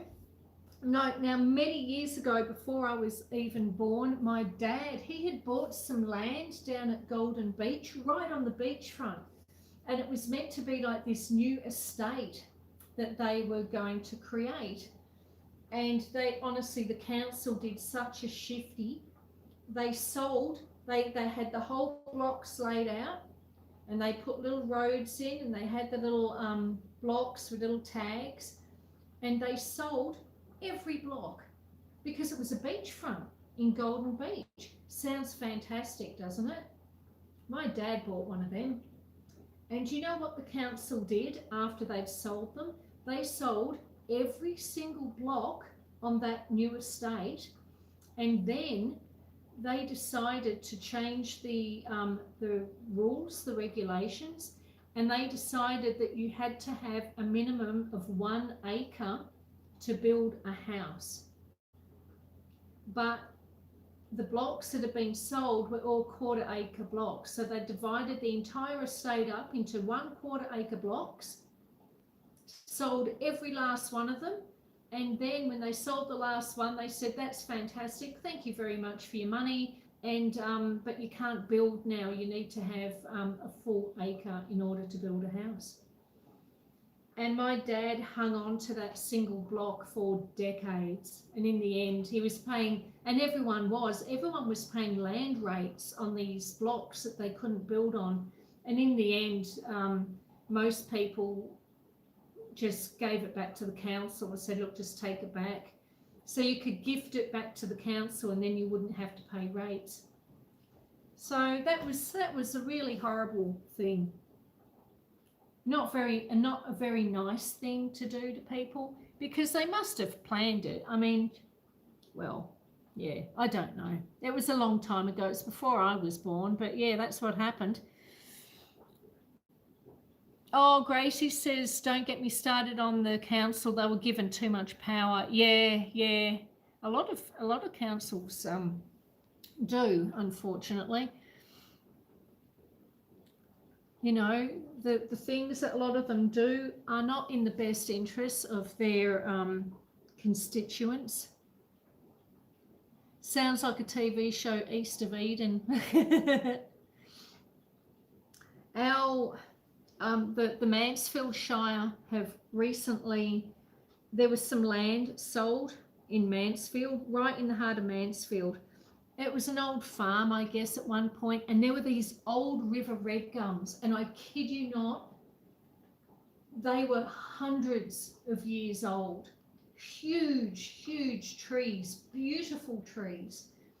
And, oh, gee, I don't know how many of them there were. What do you reckon, like 50 odd? More? More? Less than 50?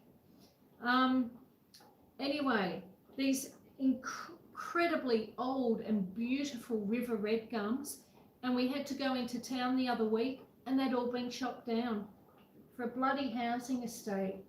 Like Mansfield really needs another one, you know. And everyone was so upset because it wasn't supposed to happen. You know, the council had said that the trees would be retained, and that the roads and the houses that were going to be built would be worked out for the most part around those old beautiful trees. You know, there might be one or two that needed to be chopped down, but for the most part they were going to be retained. Well, guess what? And so yeah, a lot of the residents in the Shire are not very happy about that at the moment, which I can completely understand. It was absolutely heartbreaking. They were doing it when we drove into town, and they had all the bulldozers there pushing them over, and yeah, yeah, absolutely heartbreaking. So councils can be great, but they can also not be great, because I mean, I don't think that the Mansfield Shire, you know, as far as infrastructure goes to look after extra residents and more estates, you know, I think they're a little bit lacking. But time will tell, I suppose, and it's not like you can put the trees back. Oh, it's the same here, Susan. Historical and pretty places get accidental fires, and then houses get built. Yeah, I've heard that too. I've heard that too. It happens all over the world. It is sad. Gracie says, I'm off grid and the council don't like us. My property is far north Victoria, the other way near Nil. Yeah. A lot of councils don't like off grid because, you know, they can't get as much from you, I suppose. Gracie says, I love art and literature. Nil, Dimboola and other small towns up there are good little towns full of art. And Yakandanda is a good little town for art and produce. Anyway, let's have a look and see how this soup is doing. Let's see what the timer says for a start. Alrighty. Well, I set the timer for an hour and a half, and we still have 28 minutes.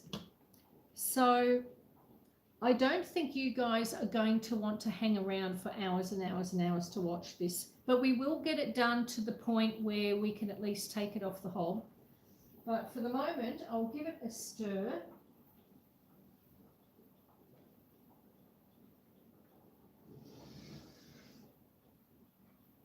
I've got to watch the sleeping dog at my feet. Turn the ham hock over.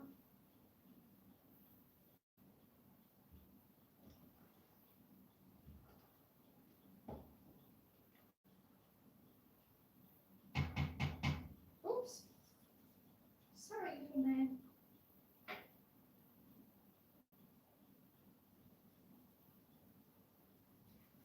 I woke up the little man. It's all right. We'll be quiet for a minute. We'll probably go back to sleep. We will hang out for hours and hours with you, Susan, says Katie. Well, you never know. Maybe we will. Gracie says, beautiful. I love the movie The Holiday. Oh, yes. That's a great movie. And it's got Jack Black. And it's got, oh my God, I can see all the actors. I can see them. Oh, man. Kate. Yes. Kate. Is it Kate Winslet? No, it's not Kate Winslet. Kate Hudson. No. Oh, God. Which Kate is it? Anyway, we know which movie we mean. It is Kate Winslet. I was right. Yes, yes. Oh, I love that film. I love that film so much. It's such a soppy, girly film that I'm always up for that film. Hello, hello. Who just came in? I saw someone there come in. Connor. Yay, Connor. Welcome in, my friend. How are you? We're making pea and ham soup. And because it takes a long time to simmer, we went outside and we fed the cows, and we found that the electrical switchboard in the shed had blown with all the rain, and it's taken out the fences. So Once this ham is done, I don't know what I'm going to do. I'm going to be making a lot of, once this soup is done, making a few emergency phone calls and see if I can find some way to get our electric fences working, or else we're going to have a lot of escaped cows, and I don't want that, quite frankly.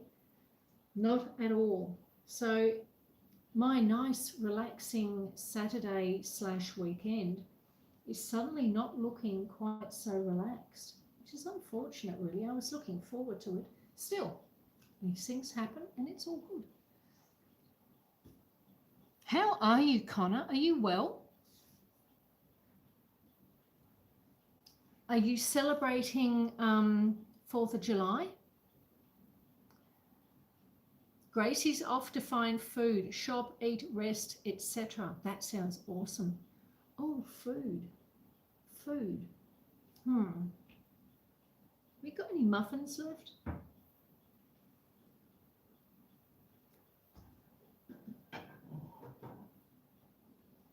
I made some muffins.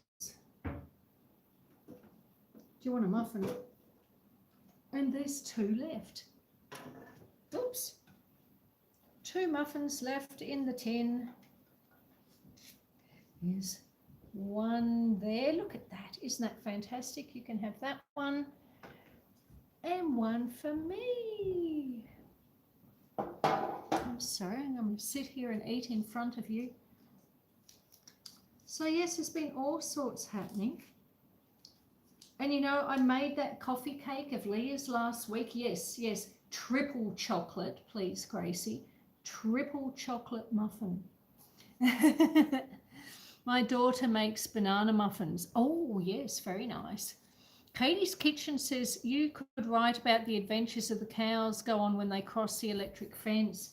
Well, I have done that in the past, but I suspect that I now have another story because, yeah, it's going to be a bit of a drama getting the electric fence back up if it's the Energizer box is the thing that runs the fences.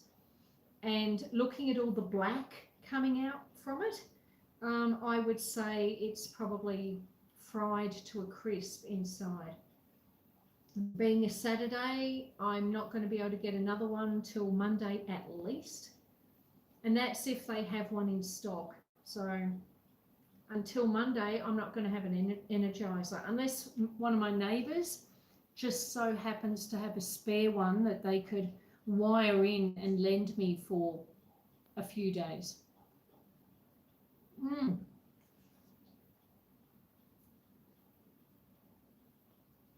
Triple choc muffins. See, I made that coffee cake last weekend, and that coffee cake of Leah's, it was so yummy that I had to make more cake because we just ate it all.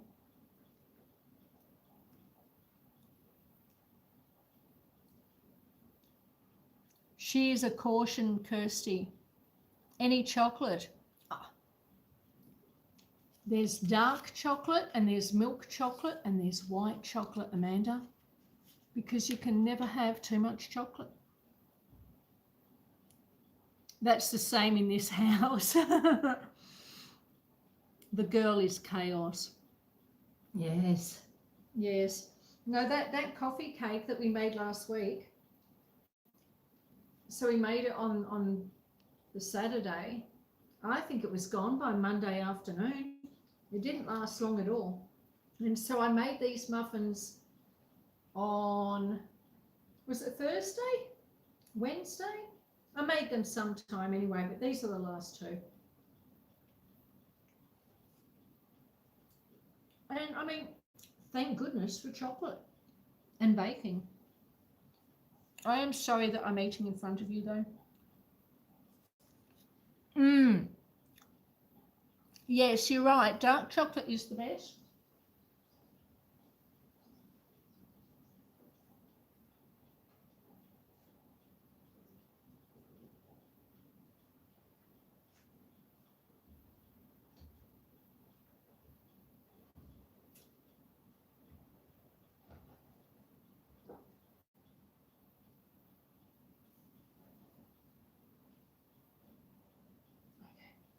won't bang on the side of the pot this time, so we don't wake the little man. We don't want to wake the little man.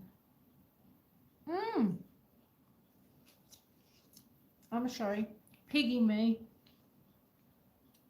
Leah says I made another coffee cake yesterday. That's right.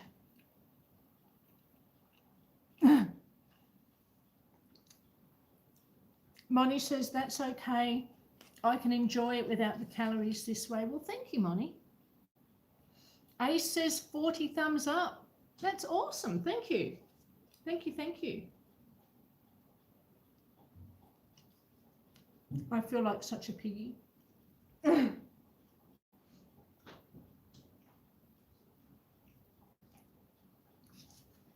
Well, you tell me, my friends, what you'd like me to do. The live is 2 hours and 16 minutes at the moment. Now, generally, we go for between 2.5 to 3 hours.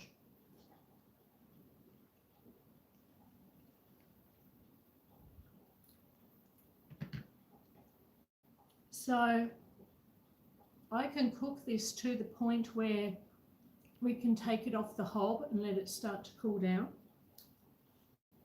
But if we are actually going to put it through the blender and everything, we're probably going to be looking at another hour. So is that something that you want me to do?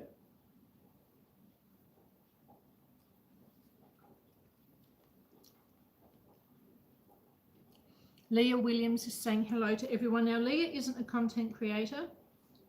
Leah was my next door neighbour when I was in my late 20s and early 30s. Katie says, then we can all have some soup. Okay.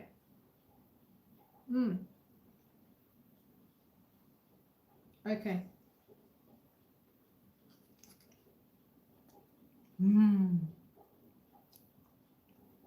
Well, if we're going to do that, Kirsty doesn't mind.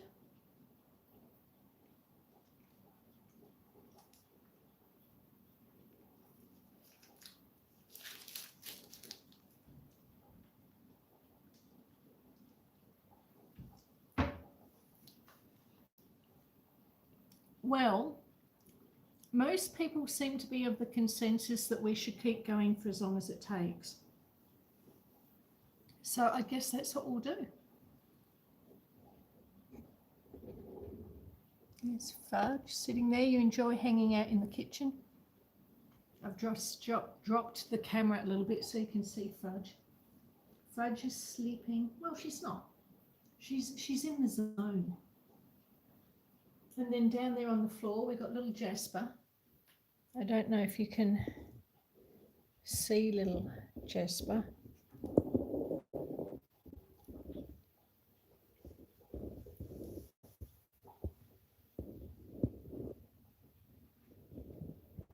There he is.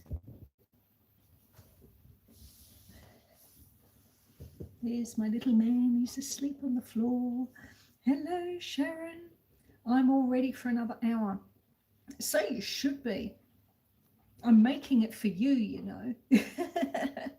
Hello, Chris. Is Silent Forgotten Chris here? Hello, Silent Forgotten Chris. We're making soup. We're making soup. We're making pea and ham soup. And now I'm sitting on the floor of my kitchen, because that's what you do when you make pea and ham soup. But because it needed to cook for a long time, we went outside for a little bit. And, oh, you're going, Chris? The other Chris, the Kenneth Wilkinson Chris. Thank you very much, my friend, for being here. I hope you sleep well. Have a wonderful weekend. Have a happy 4th of July if you are in the US. I can't remember if you're in... Oh, you tell me all the time. I can't remember if you're in US or Canada. But have a lovely weekend anyway. And Chris, Silent Forgotten Chris, how are you? How are you, my friend? I'm staying, but Dean said good night, everyone. Good night, Dean.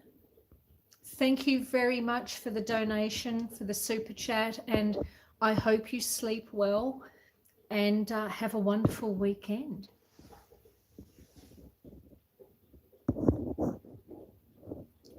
And congratulations again, Dean, if you're in earshot, for a wonderful live. A wonderful first live stream from Kirsty and Dean. Noah in the UK is going as well. No, fair enough. Now, I know there's a few of you leaving now. If you haven't hit the thumbs up yet, please consider doing so. Unless, of course, you're not enjoying the live. If you're not enjoying the live, then you don't need to. Well, that's an expression, isn't it? She says, I'm not talking to you. And we got 40 thumbs up. That's wonderful. Well, do we... Monty says, night all need to sleep before the festivities tomorrow. Uh-huh.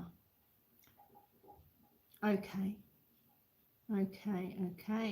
I'm all up for another hour. Okay, beautiful thing. Let me check and see how it is looking.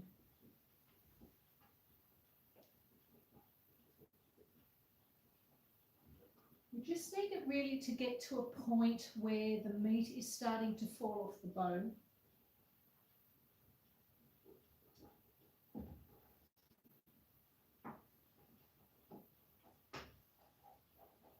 But what's also happening is, as it's reducing, the ham hock is like coming up out of the liquid. So every time I come over to give it a stir, I'm flipping the ham hock so that the bit that's sitting out of the water, out of the liquid stock, I flip it so it's underneath. So every time I come over, I just turn that ham hock and keep it moving. Otherwise, you'd end up with the bottom really well cooked and the top wouldn't be as well done.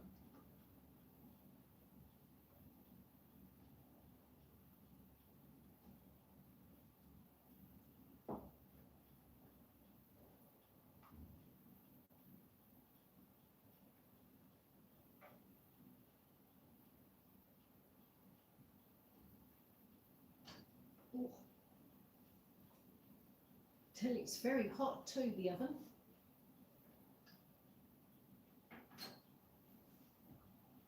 Okay. All right, let's have a look here. Ah, there's Katie. Katie wants me to say pss, pss, pss, pss. Yes, she does. Yes, she does. She's over there. She's over there. Yeah. I told her though, Katie. Oh, love you all, says Amanda. Is Amanda going as well? Yes. Thank you very much for being here, Amanda. And Larry too, please give Larry a hug for me. Hugs to both of you. Larry, you can hug Amanda, and Amanda, you can hug Larry.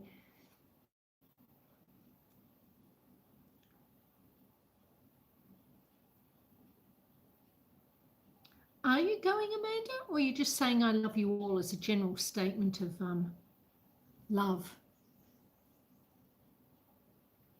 And I'm thinking, do we want to sit outside for 10 minutes? We'll sit on the front veranda and then we can come back in and check the soup again. Do you want to do that? Take in a bit of the view? Or we can sit in here and chat. I've got some updates I can give you on the solar system. That's pretty exciting.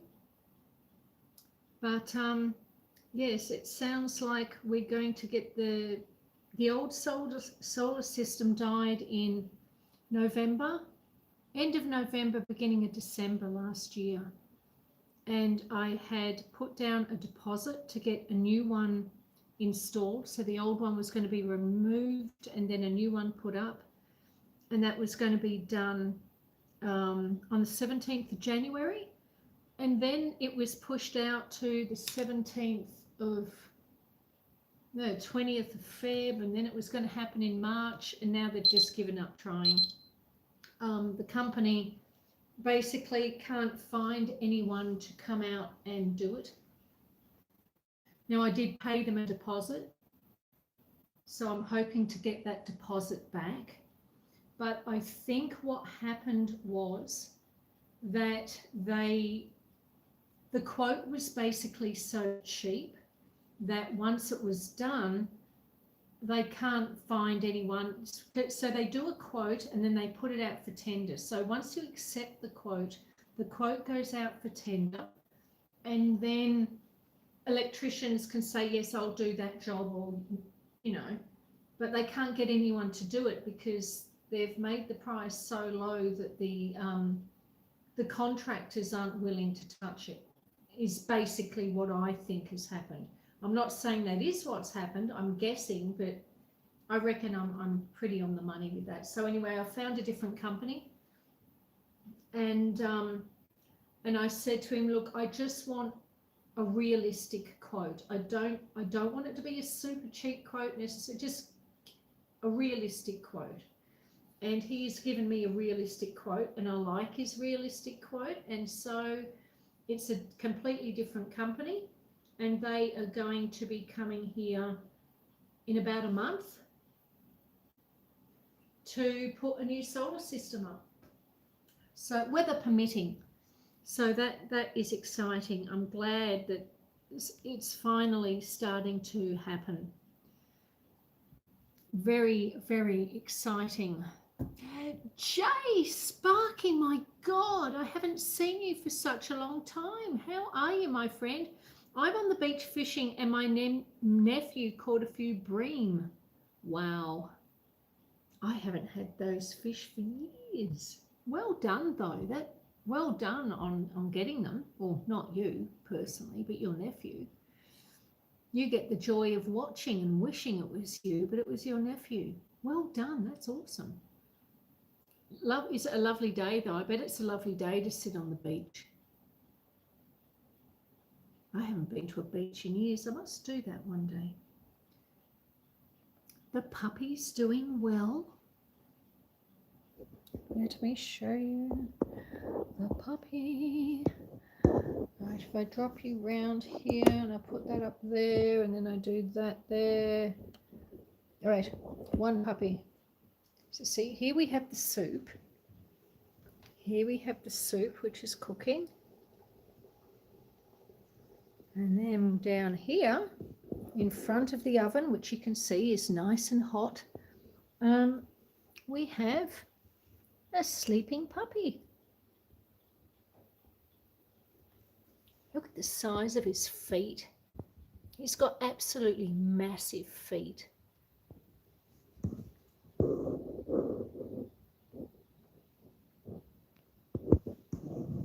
He is. He's a very cute puppy. Oh, yes. That's the life, isn't it?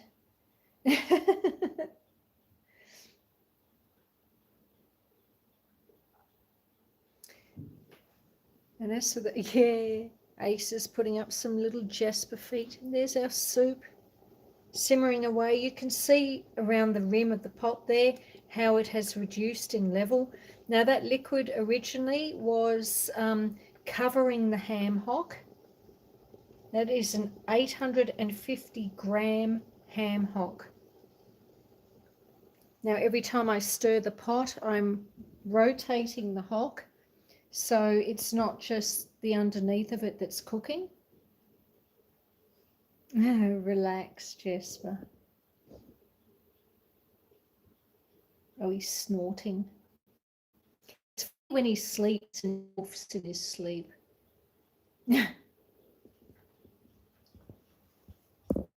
Anyway, let me turn you back around. There we go.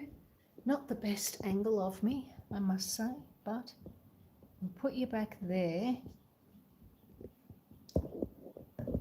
I'll give it another stir.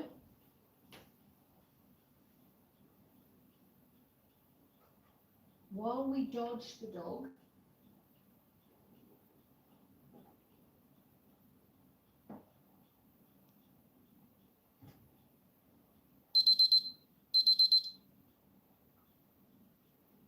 What was that?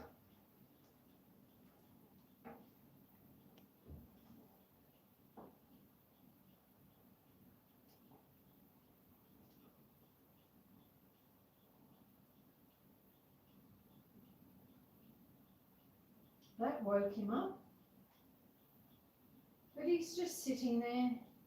He's wondering whether or not he should get up or lie down. And he's opted for lying down again, which is fantastic. He's staying warm near the stove. Yes, he certainly is. Like the cat. The cat is as well.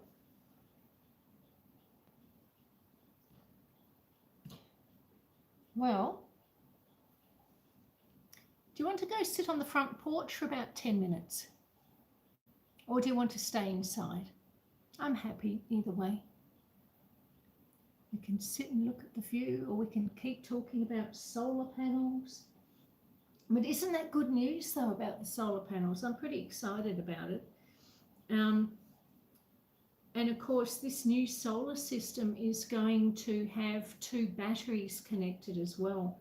So that means that of an evening, we're going to have the batteries which will help power the house, and yeah, it's going to be so much better. The old solar system, there wasn't a storage facility attached to it, so it generated power during the day, but then when night time came, we'd end up drawing from the grid, from the electricity grid, whereas the new system, I've got 2 batteries being put in, so it will run the house almost till about 4 o'clock in the morning, they reckon. You know, they've looked at like the electricity bills and things like that.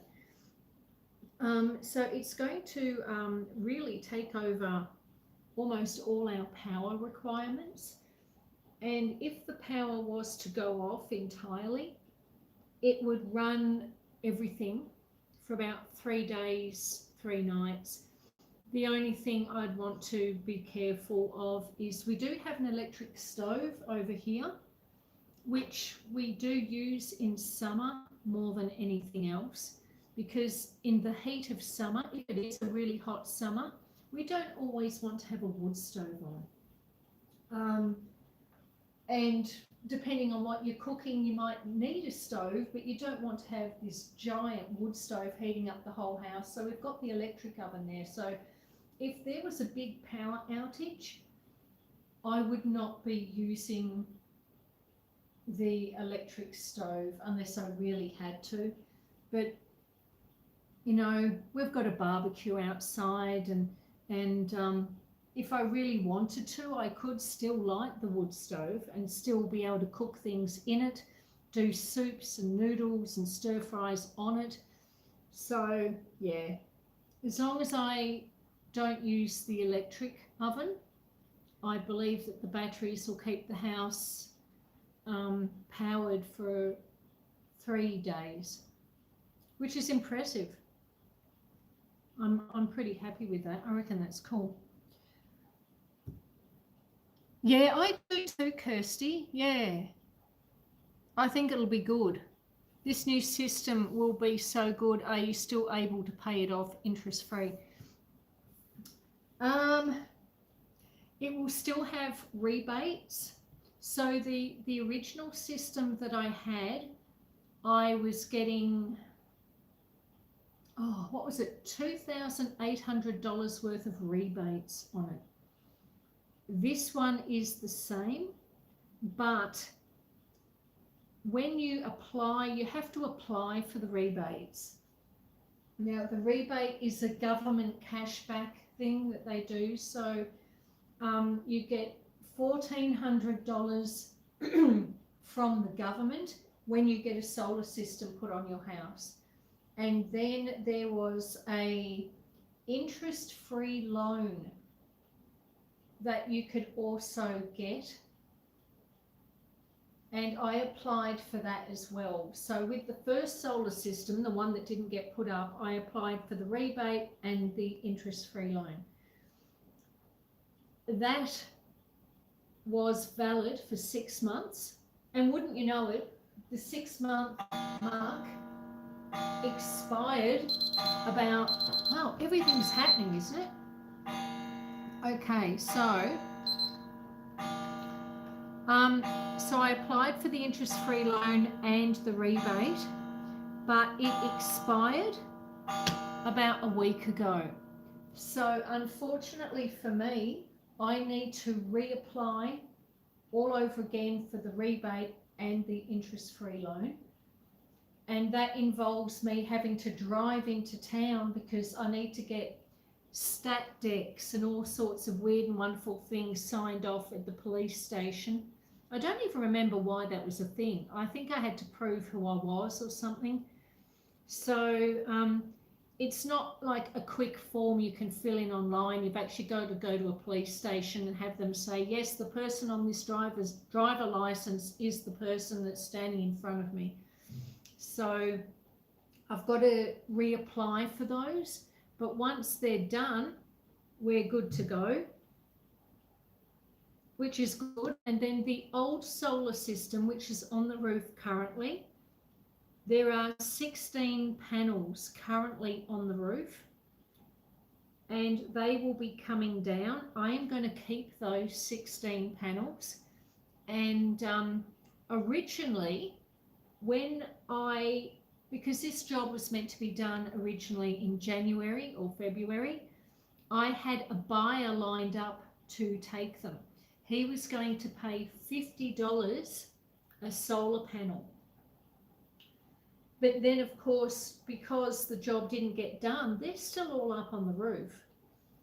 I don't know whether that buyer is still interested, but I'm going to keep, when the old system is removed from the roof, I'm going to keep the 16 old solar panels, and I'm going to advertise them and try and sell them off.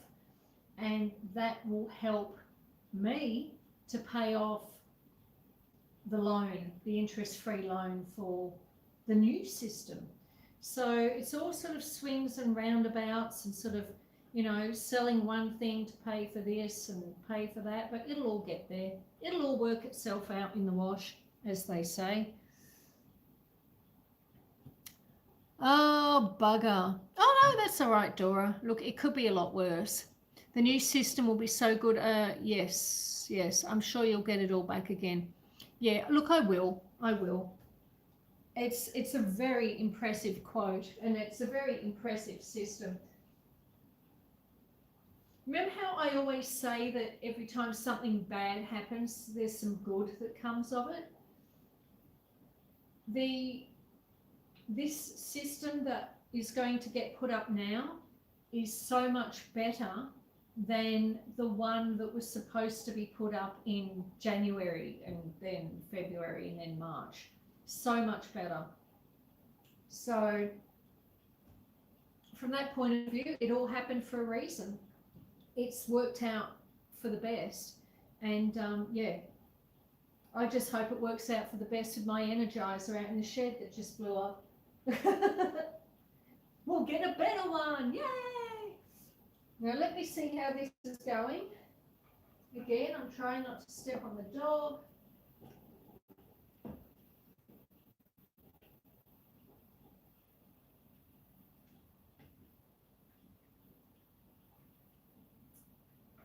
Now, I know that we're supposed to let it simmer uncovered, but I'm actually going to cover it up just a little bit because it's such a wide bottom pot that I'm worried that it's going to evaporate too much.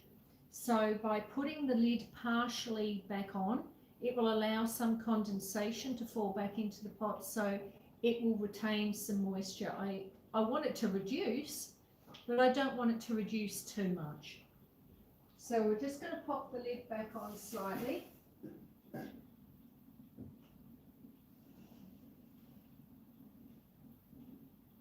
And we've moved it over a little bit. Come back to the chat.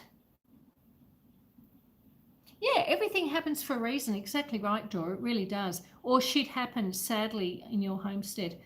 That too. But I mean, it happens for everyone. It's not just me. Um, I guess our problems are different. You know, having your electric fence energizer die so all your cattle can escape is not a good thing to have happen.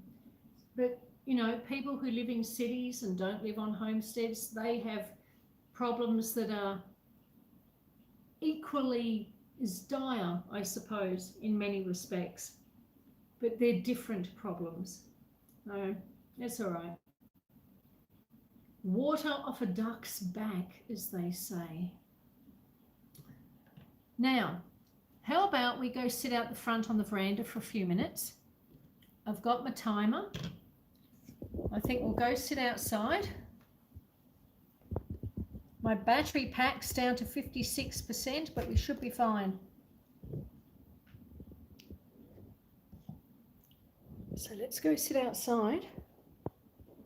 Now, I'm not going to be, because I don't have any slippers on now, or anything else for that matter. Woo! Okay. Now, put my timer on that. Oh, the deck's wet.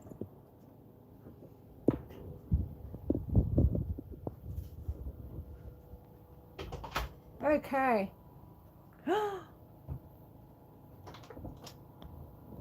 There's deer. There's deer out there. Okay. Are we ready? Oh, hang on. I'll turn you around. Okay. Just down here, there's some deer. I don't know if you'll be able to see them. There's 3 lying down and 1 standing up. And they're sort of there.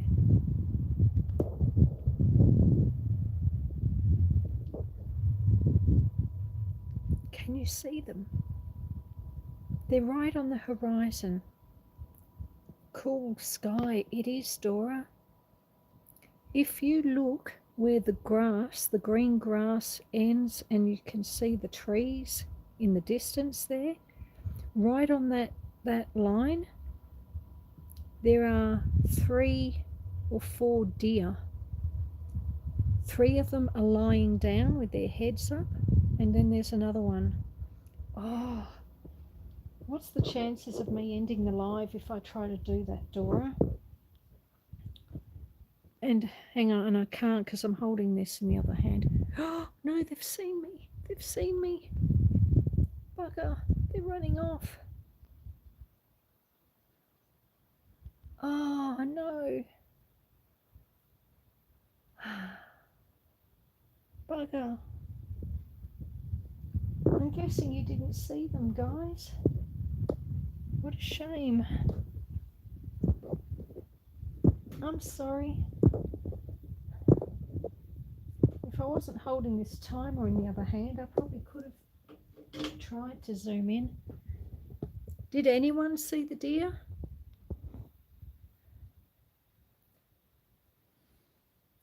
I hope some of you got to see the deer.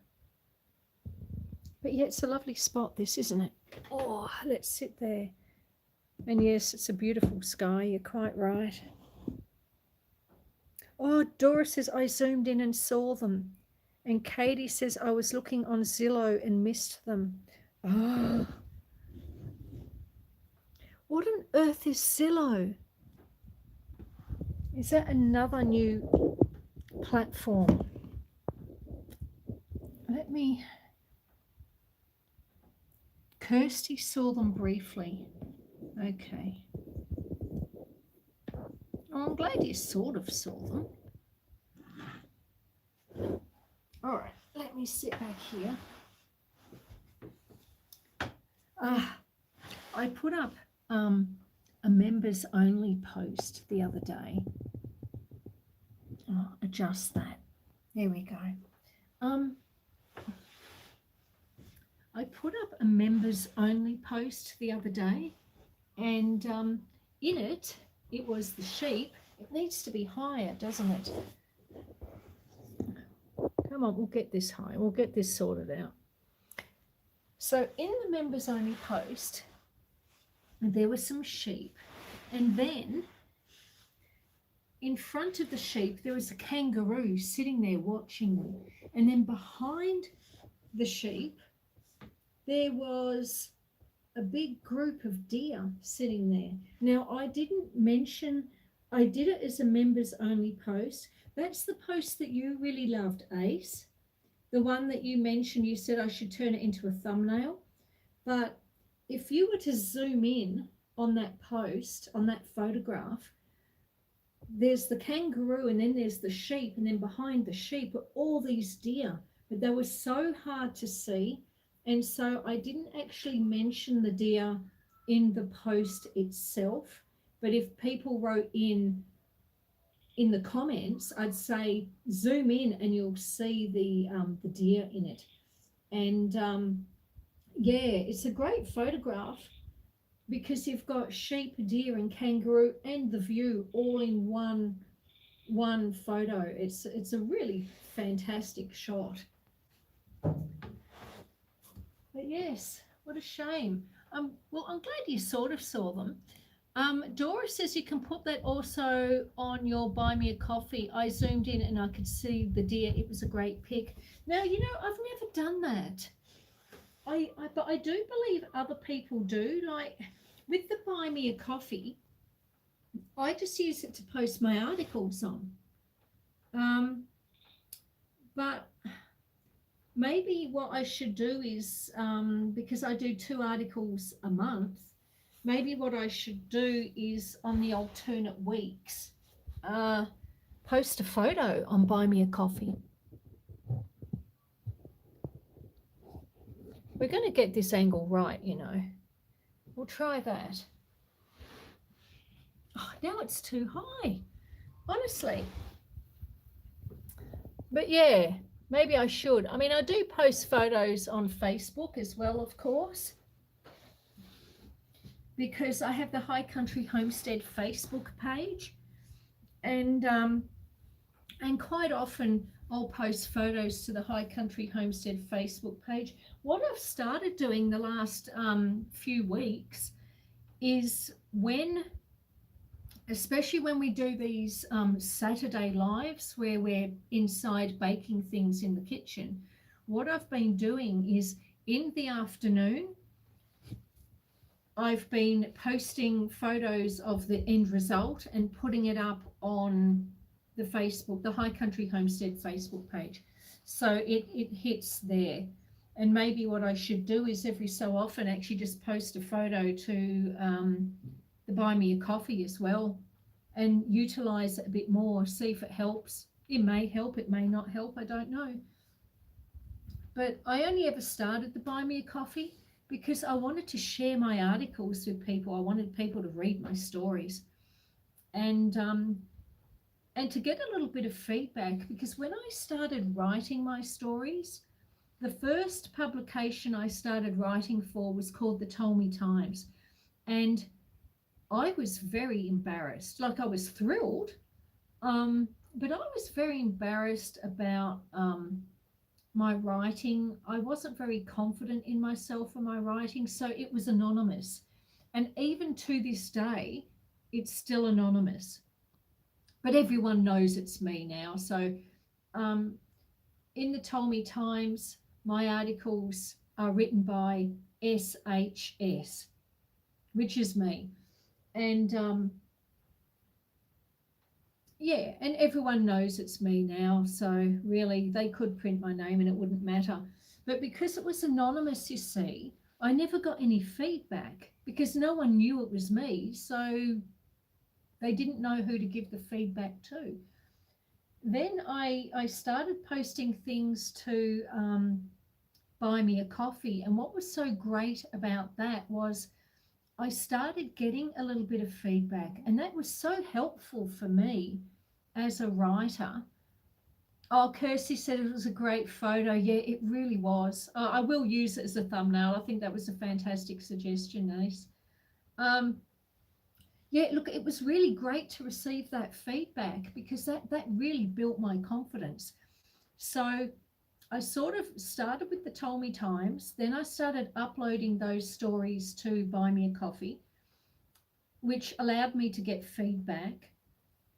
And then that feedback built my confidence enough that I ended up approaching the courier in town. And now I do articles for them fortnightly. Now, I don't get paid for them, but it's purely for me to, I enjoy writing and I enjoy knowing that people have read them and enjoyed them. So the stories get written, they get put out there, and I get quite a bit of feedback. People write into the paper now and go, oh my God, that story you did last week, or that story you did the month before, how fantastic was that? Um, and it's really great getting all this feedback. And because of that, that's now why I've started writing a book. So I'm writing a book now, which I'm hoping to have the first draft finished by Christmas, but we'll see. And then with any luck, it will get published. That's right, Ernie. The cows are mooing. It will get published, I'm hoping, toward the end of next year. Hello, Steve. You're still here, my love. It's good to see you. But yeah, but of course, the tricky bit is just getting that first draft finished. But we're getting through it. We're getting through it. And I'm enjoying it so far. I mean, clearly there's things that will change. But yeah. So High Country Homestead book is on the way, with all my backstory about, a little bit of my life up until the time I moved up here, and then about living up here, and, my first introduction to livestock and pumping water and growing food or not growing food, or the time there was a storm and it picked up our greenhouse and took it God knows where because we never saw the thing again. And it took all my veggie starts with it.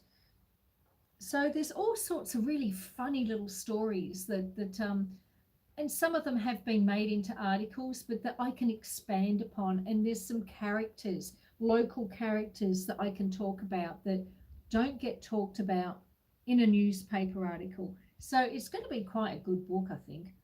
But I've got to get it finished, and then I've got to hope I can get a publisher, because I quite frankly, I don't think I could afford the money to self-publish. I know a lot of people write books and then they self-publish, but that can cost anywhere between like $4,000 and $10,000 is the average for a self-published book.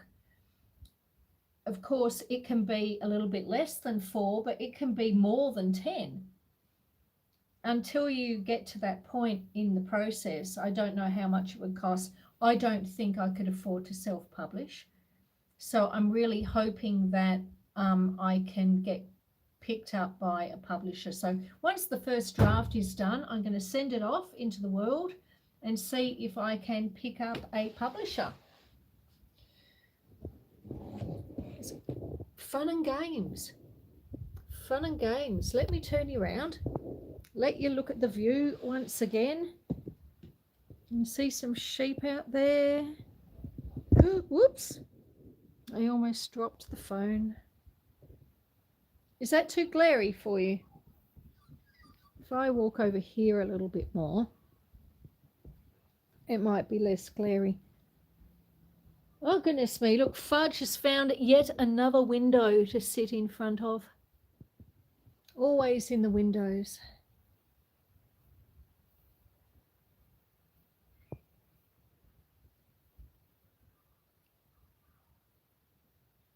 It does look like it's going to keep raining. That sky is getting very dark.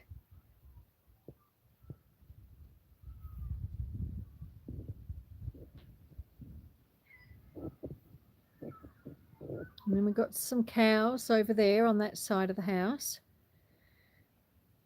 I've got 16 in the house. Lovely to have you all here with me. We're doing an extra long live today because we're doing Pea Ham Soup. And the pea ham soup is on the hob in the kitchen inside, but it needs a little bit longer to simmer before we start pulling it apart. And then we're going to put it through the blender. Not all of it, we're going to pulse it. It's going to be a smooth slash chunky soup with some nice bits of ham floating around in it. So we've just come outside, beep beep, I hear the timer, to have a look at the world, because I thought you might all be getting a little bit sick of the kitchen. Here's some birds, little fairy wrens, I think. I can hear fairy wrens. I'm not seeing them, but I can hear them. And I'd say we've got a hunter in the vicinity, because I just heard a gunshot. On the weekends, you always get hunters and poachers coming up. There's some lovely camellias. Camellia sasanqua hiru.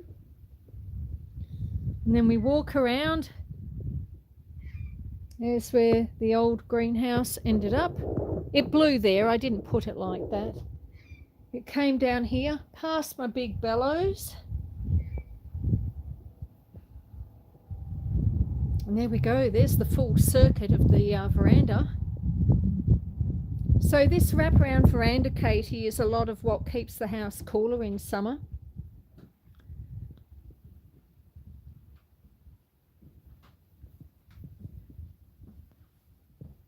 Because by the time the sun hits the wall of the house here, like in summer, it doesn't hit the wall of the house till much later than this. And there we go. We're back.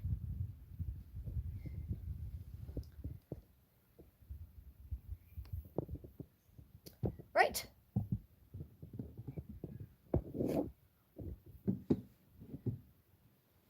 Oh. 14 people are still here. 14 people are here anxious to see how this soup turns out. I'm very keen to try it. Brooke Trout, hello, my love. Good day over there, or good evening over this way. How are you, Brooke Trout? You're popping in for just a few minutes. It's lovely to see you. Are you well? And do I wish you happy 4th of July? Is it happy 4th of July to you, my friend? So yes, we've made this soup, but it's taking a little while to simmer, because the ham on the hock has got to start to fall off the bone, basically, and it wasn't quite there.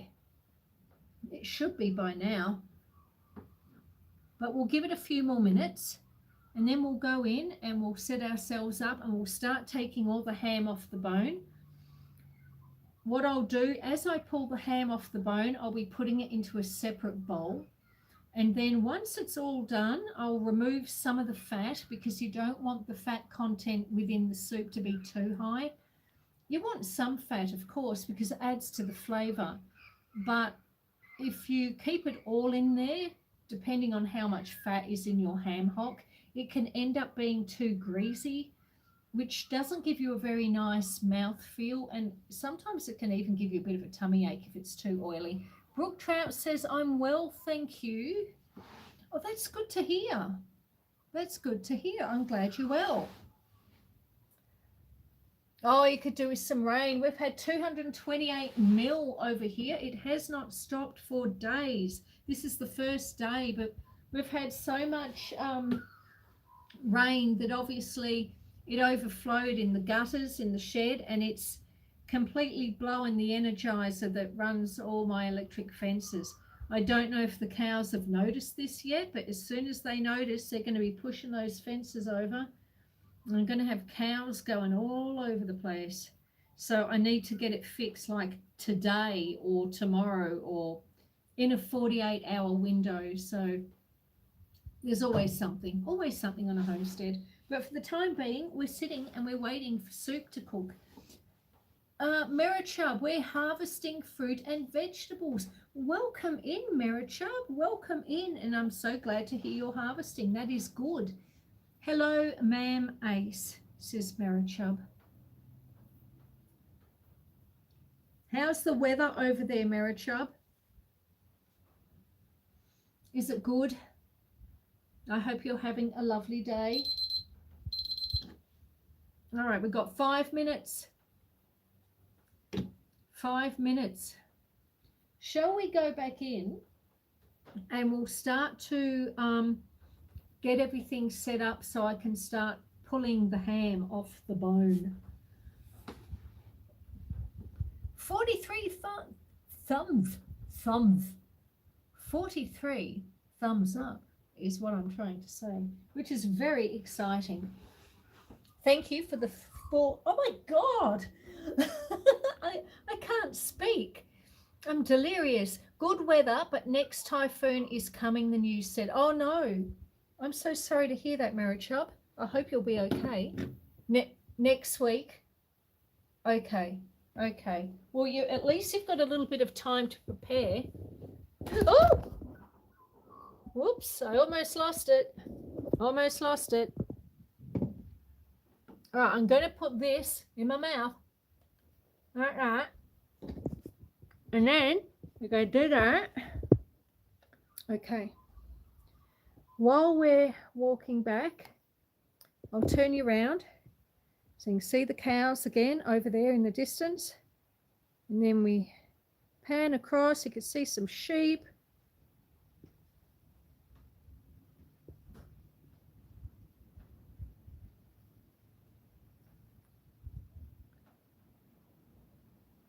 $45. Oh, that's even better. Thank you to everyone who's done that. And thank you everyone for being here. Like, I know I always say to you all, thank you so much for being here. But really and truly, you're all going above and beyond today because we're going an extra long time. Gee, it's windy down this end of the house. There's another bloody wombat hole. Look at the wombat hole. Can you see it there? That's his track in. I have been filling that in for years and years and years. And every time I fill it in, he just digs it out again. All right.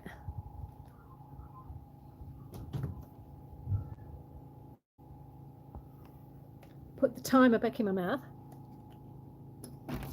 Oh! Oh, wow. It smells nice. It smells nice in here, which is good. Oh, gosh. I got the dog up. I got the dog up. I forget there's a dog.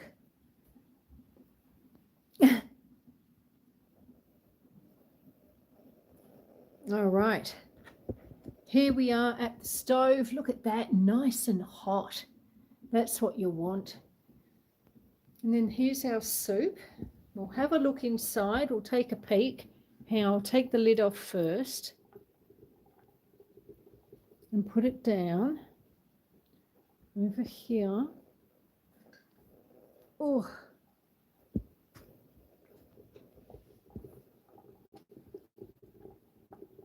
There we go. Look at that.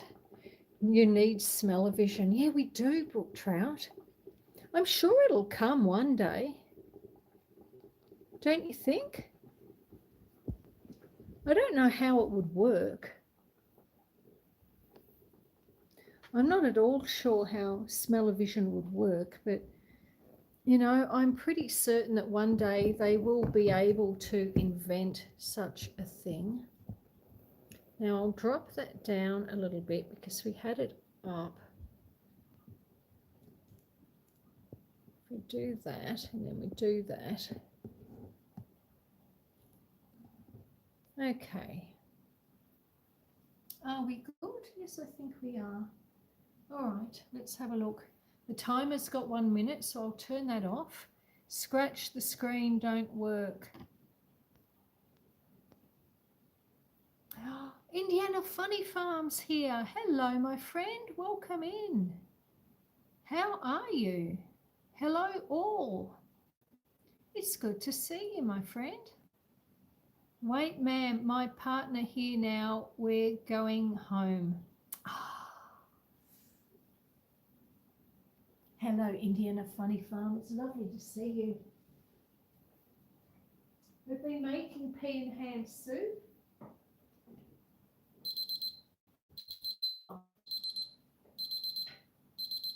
I'm sure I turned that off too. Okay.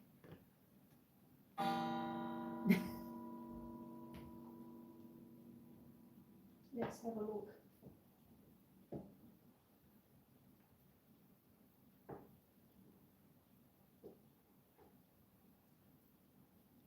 All right.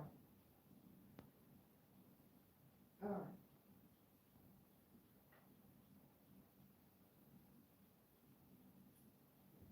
Now, it's been cooking a fair while. We prepped the veggies. We fried up some of the veggies for about 10 minutes and then we put it on to boil. Once it came to boil, you have to keep it, you bring it to the boil, but then you reduce it back. You put it on like a medium heat so it can simmer for 1.5 to 2 hours. So we've been simmering this now for 2 hours. And I think it's at the stage where we can take it off and allow it to cool down just a little bit. So what I'm going to do is turn you around here. Now, what I'm going to do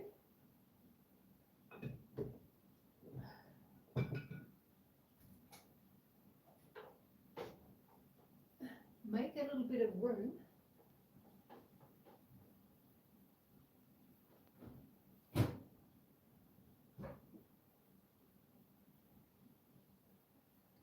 Get those out of the way.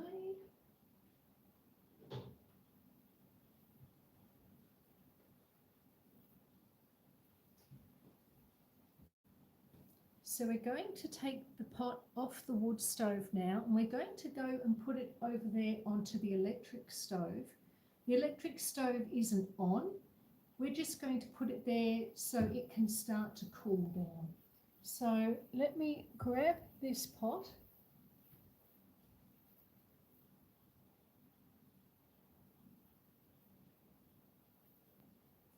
Make sure there's no cats or dogs behind me.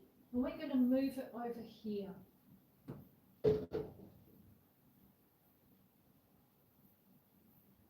Now I've got it straddling the 4 hot plates, so that way there's about 1 inch underneath where it's not sitting and touching anything. Let me do that. All right.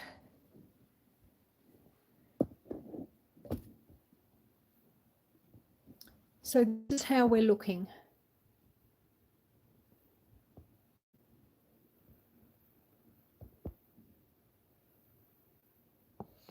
So what I'm going to do now is, what are we looking at? Honestly, I keep turning these cameras around. There we go. What I'm going to do, what are you looking at? It's a different camera angle. We haven't had that one before. Okay. Do that. No fudge. No.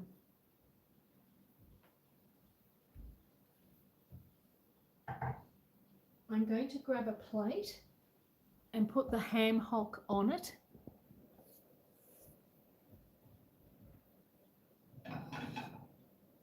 I think this one got a nice decent sized plate. I'm going to turn the wood stove down.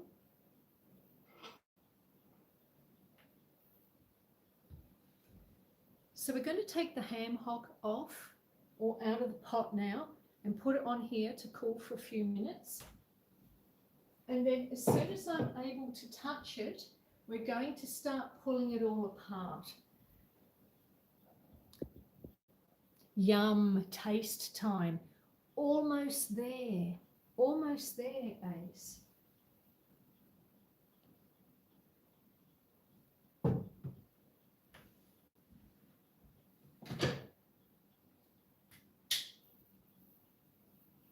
It was a huge ham hock, this too. Whoop, almost lost it. It's just going to drip for a minute.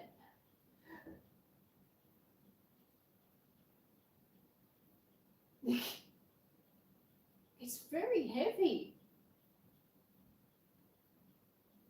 Okay, there we go. Gosh, imagine if I dropped it. What a disaster that would be if I dropped it. But that's it. That's the ham hock. Now that was an 850 gram ham hock that has been cooking now. So yeah, it's been cooking at a simmer for 2 hours.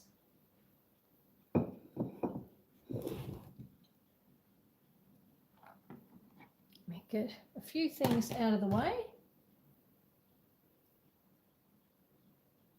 All right.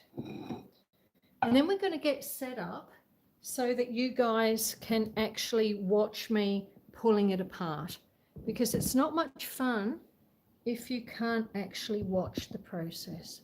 So let me drop you down now to about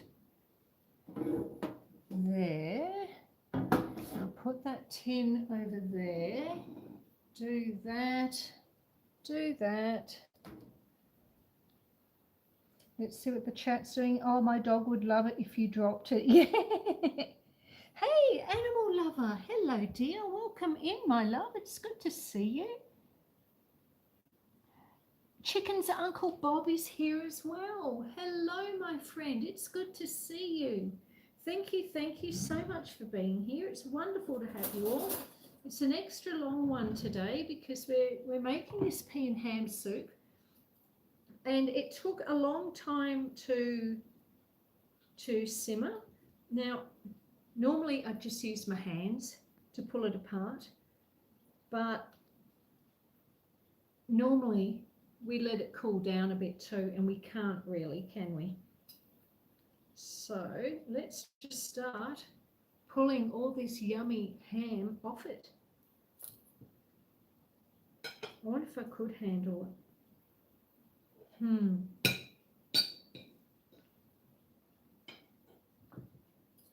Oh, it smells fantastic.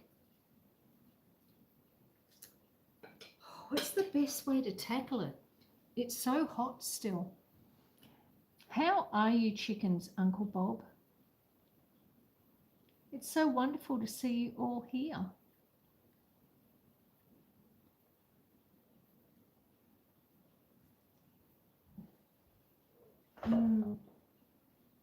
No, I don't like those ones. Okay. All right.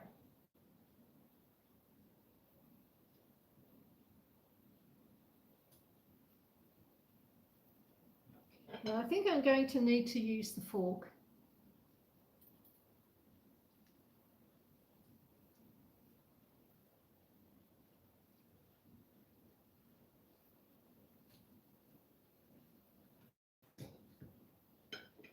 It's such a big ham hock.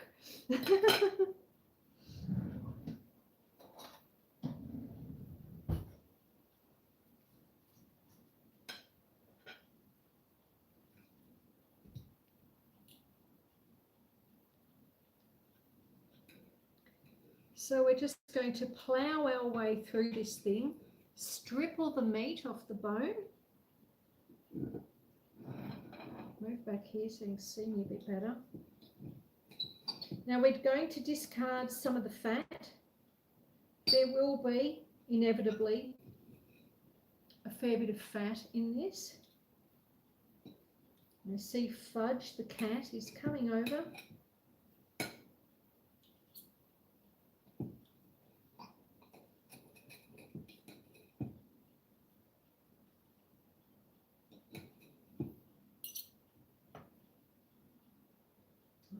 tongs over here for a moment. Now, is my chat still working here on the phone, or have I killed it? You want cornbread, says Indiana Funny Farm. And Chickens Uncle Bob says, I cheat and I use kitchen scissors until I can hold it. Yeah, I'll try anything.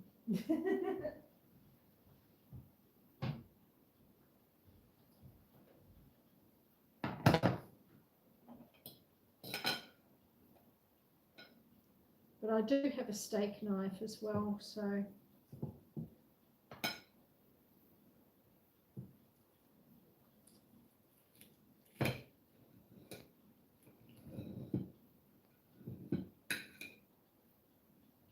Oh, yummy. Yummy, yummy, yummy. See, all the cats are turning up now. The dog isn't, which is strange, but the cats are all here. Pepper's going to start meowing. Yes. The dog has learned that when Pepper meows, there's food around. So Pepper meowing will probably bring him out very soon. Yes, and you're not getting any. No, not now. No, not now. Not even later. Oh, or maybe later. He might get some later. And he's up. Pepper's woken him.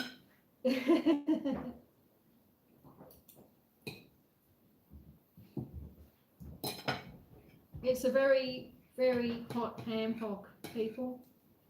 But we're getting through it. We're getting through it.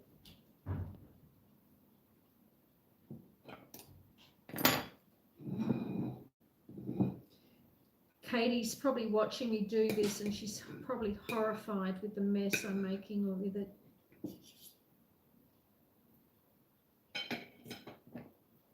Are you horrified, Katie?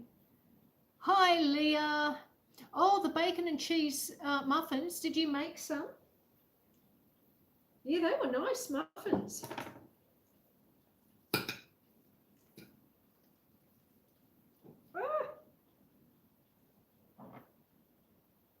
I'm going to use the scissors. I make a bigger mess. Oh, thank God. Okay, I thought it was just me. It is hard. I mean, sometimes if I'm making this on my own and I'm not doing it for live, I might even make it like the day before. And then I'll just let it cool and I'll put the whole thing in the fridge, ham hock and everything. And then I'll worry about it like the next day or something like that. And then you've got no troubles whatsoever because it's nice and cool by that stage. Getting this last piece off. There we go.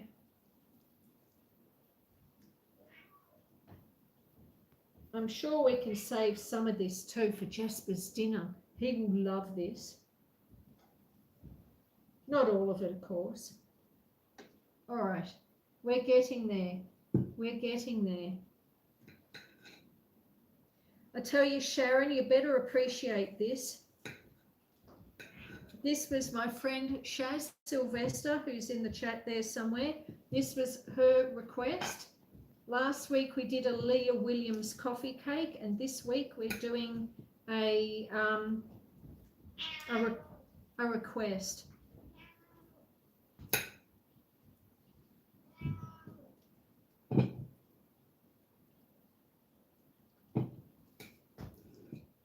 Alrighty. Alrighty. I'm gonna, am I? What do I need? What do I need? What do I need? No, not good enough.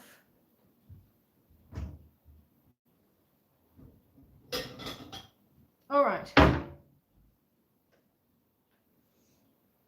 A clean bowl. That's what we need. So what I'm going to do now is we've basically taken the bulk, no fudge, the bulk of the meat off the ham hock. No. So now I'm going to break it up into smaller bits and put it in this bowl. If there wasn't a cat in the way, you would be able to see it, but you'll just have to trust the process. Fudge. Okay. I know, you're a cat. There you go. Go have that. All right, so we're going to break it up. We're going to put it in this bowl.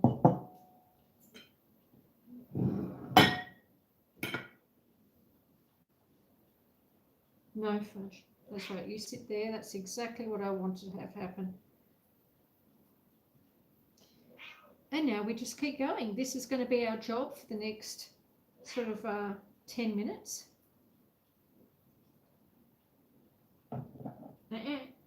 No fudge.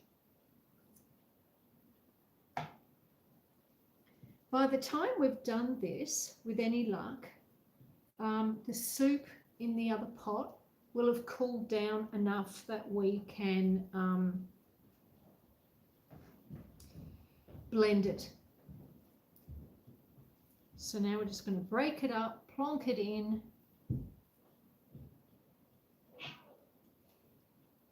Cats everywhere. I'm going to use this cloth because, you know, once this live's finished, it's going straight in the washing machine. Let me, if I do that, you can see what I'm doing, and no, you can't see me. Okay, we'll work it out. We'll work it out.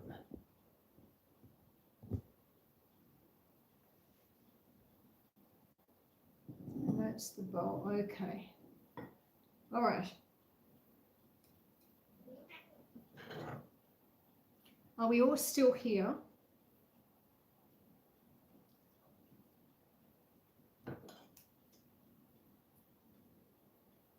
Chopping it up into some smaller bits.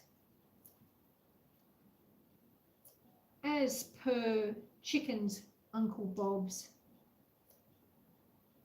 suggestion. I do love kitchen scissors. They're so wonderful. Now this piece here has a lot of fat on it.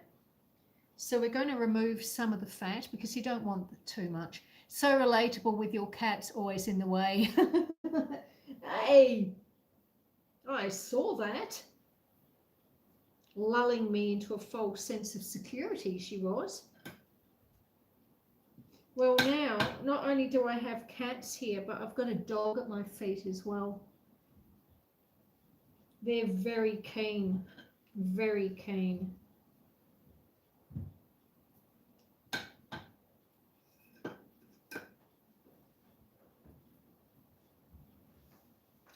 suppose I should try some, really, shouldn't I? That's almost all fat, and I don't want that in there. It's actually a very fatty ham hock.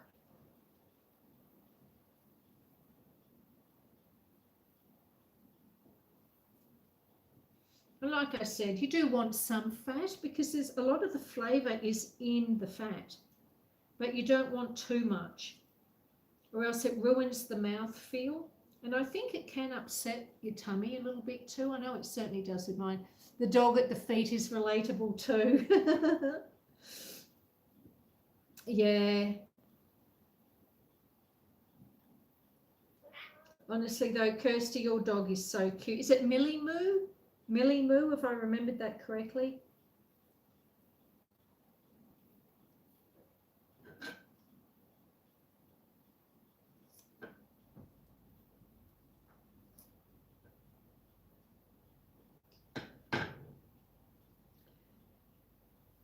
So once we blend this, we're going to pulse blend it. I'm going to keep half of the ham aside and put it back. Maisie Moo, that's it. Why did I think I was saying Millie Moo? I think that's not quite it. I'm close, but it's not quite it. Maisie Moo, that's right.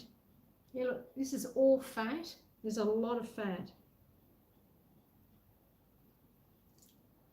Maisie Moo is such a beautiful dog.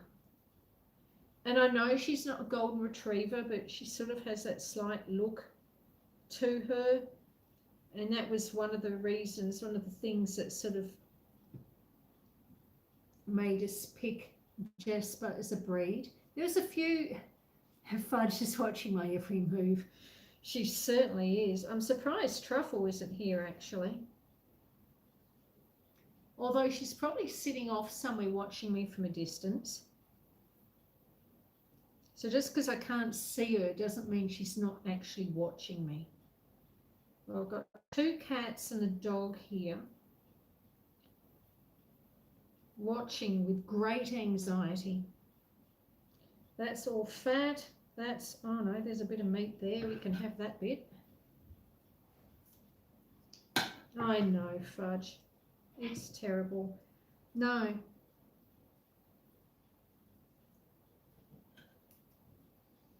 So yeah, when we blend the soup, I'll put half of this ham back in, but then I'll keep some of it out so that when we're having the soup, you've got those nice chunks of ham coming through.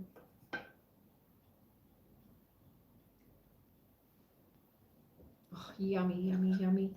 I can't wait. This is going to be such a nice soup. And I do have a second ham hock, so I'm going to be doing another one sort of in the next few days, which will be just for the freezer. So there's one to eat straight away and one for the freezer. This is all fat. Everything that's left on this plate is fat.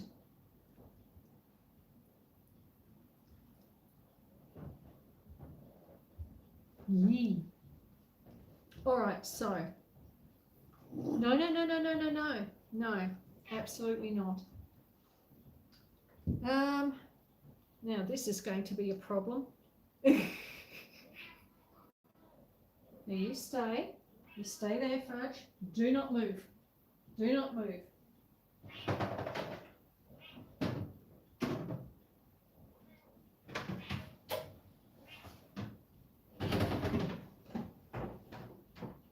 I'm going to wash my hands.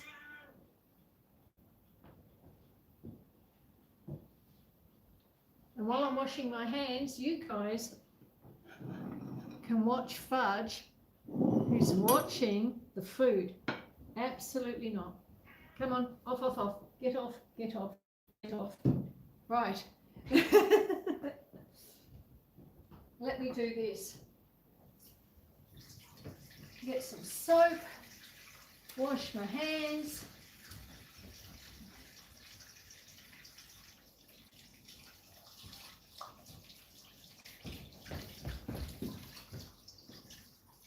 All right.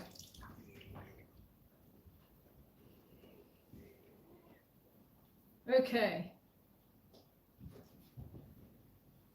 We're back. So that big 850 gram ham hock has basically given us that much. Chicken's Uncle Bob says, I'm the only weirdo that puts the fat in the freezer and tie up the cheesecloth for another soup. Oh, look, no, you can do all sorts. You can do all sorts.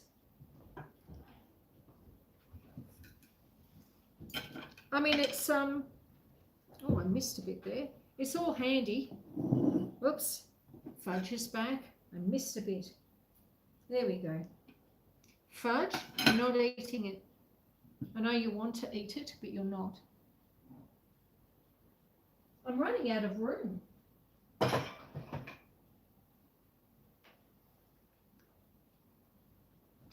I know, you're such a cat. Okay, now, let me see. If I put this over here, now we're into some very strange camera angles today. You're looking at a dishcloth, not a dishcloth, a dish rack. what if I try you there? Can you see the blender? You can sort of see the blender. Okay. Put that there. Put that there. You can't eat it, fudge. So this is why a gimbal would be great. I could just like move around the kitchen and you could just see everything I'm doing and I don't have to keep moving things. All right, are we ready? Fudge. I know, but there's nothing even up here anymore. Down we get. Let's have a look. All right.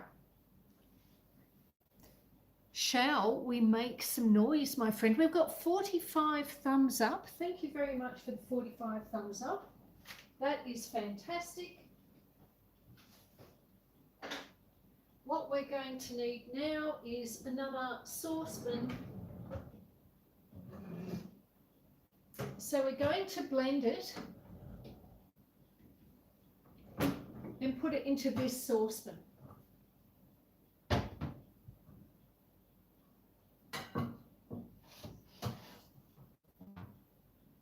Here is my trusty fire engine red, because I love fire engine red, my trusty fire engine red blender.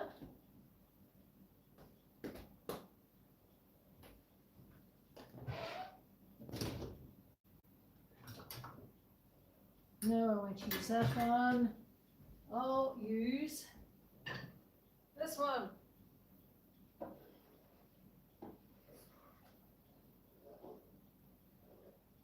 And we've got a fair quantity of this.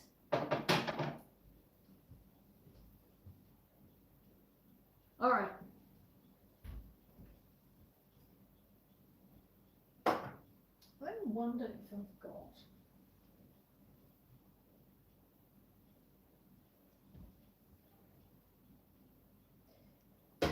I'm going to use, to scoop it out, because it's bigger than a ladle, I'm going to use a measuring cup.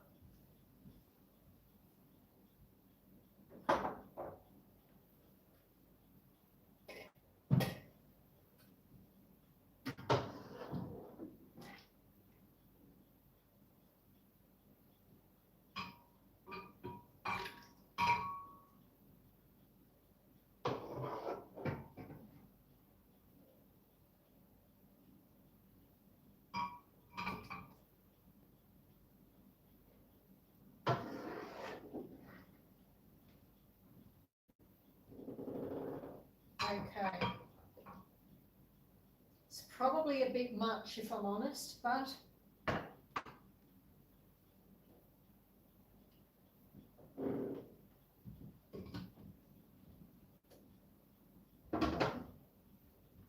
just take that off for a minute.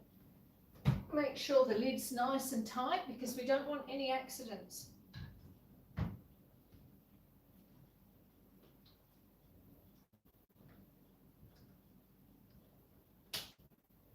Okay, I'm going to pulse blend it to start with.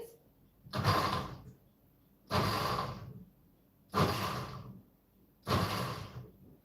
how much have I got in here? Yeah, okay.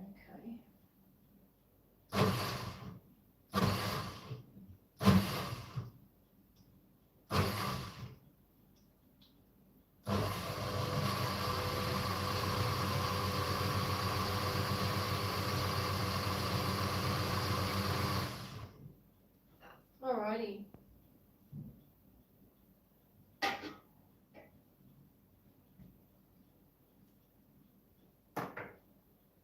Oh, it looks good. And in it goes into a smaller pot.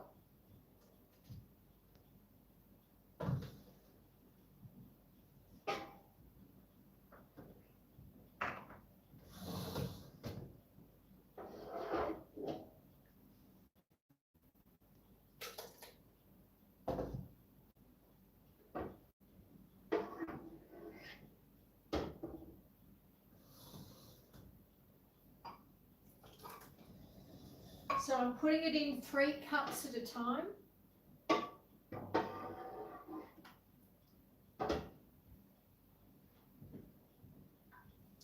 There's another bay leaf. I thought I'd gotten all the bay leaves out of it.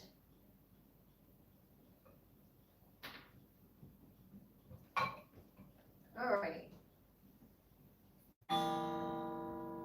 There we go.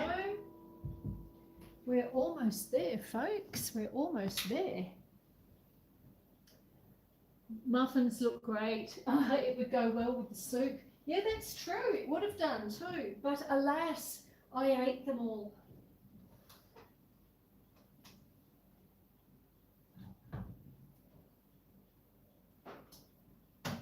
It's looking very nice. So start again with the pulse.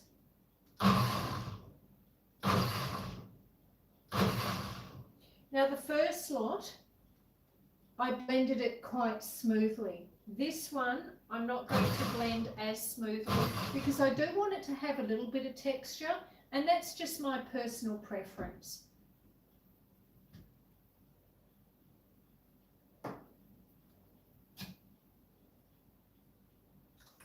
So pour it in.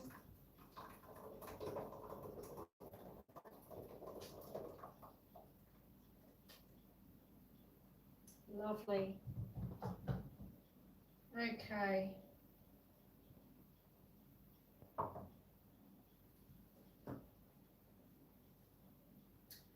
Now,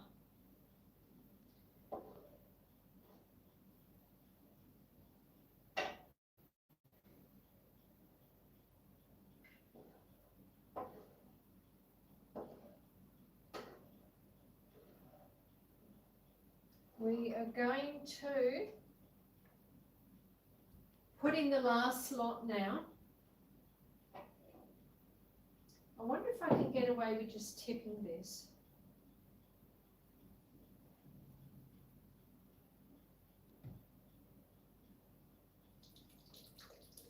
I hope I don't end up regretting this. No, I think I am. I think I am. It's going to splash up and I'm going to end up wearing half of it.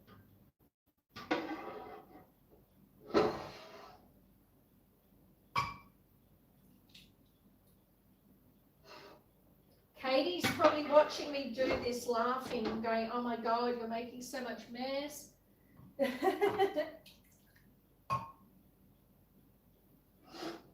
All right. So that is about 3 cupfuls again. What I'm going to do with this last batch is put half of the ham in with it.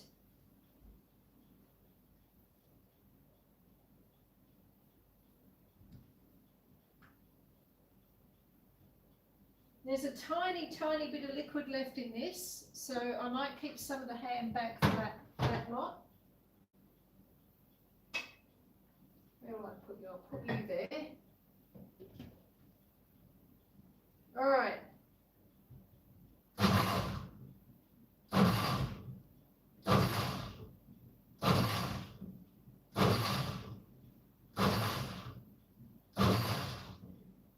What are you doing to my slippers, little man? He's okay.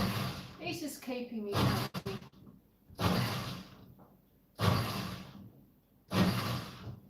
All right, let's have a look at this now. It's looking good. It's smelling good. In it goes.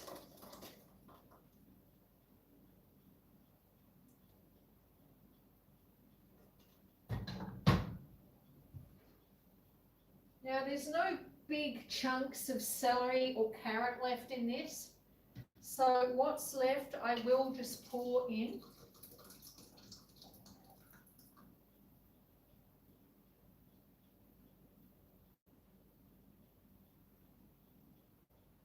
There we go.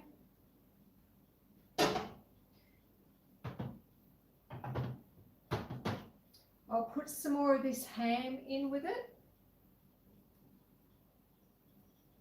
Actually, because it's only liquid, I'll put all of the ham in and I'll just give it a really, really light pulse.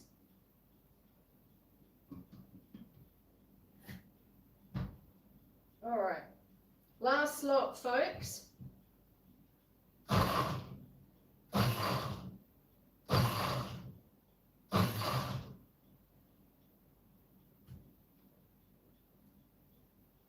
Beautiful.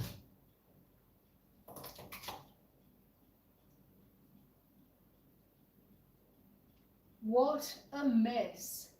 I have made so much mess. Tiny bit of ham left in there. Okay.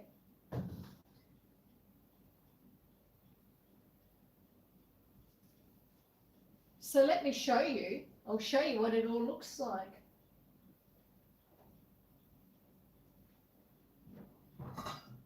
We have a big pot here. I'll pop that down, and what I'll do is I'll angle you all so you can see it better. So it's looking like that. You can see a couple of the peppercorns floating around in it.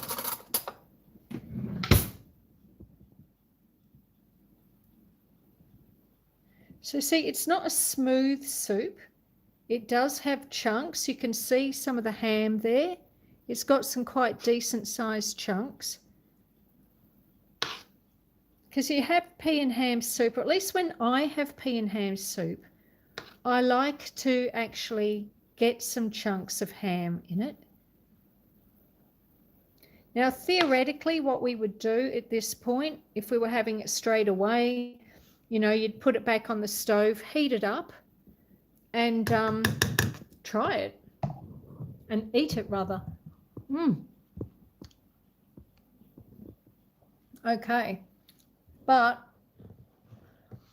we didn't really wait for it to cool down all that much. So, would you like me to get a small bowl and try it out? We've got to do a critique.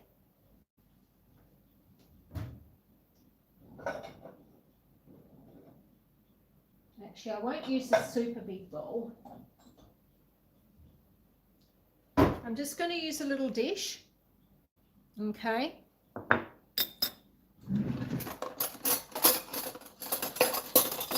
And I'll get a clean spoon out. And what I'll do, because the soup is still actually quite hot,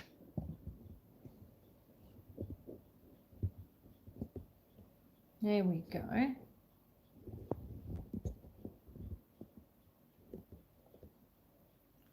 All right. So this is quite a large pot that it's made, and it's probably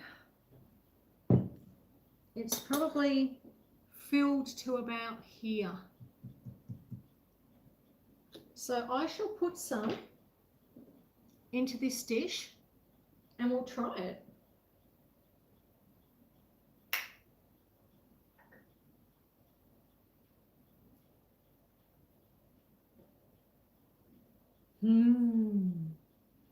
Yummy, yummy, yummy. I'm very excited. We'll turn you back round.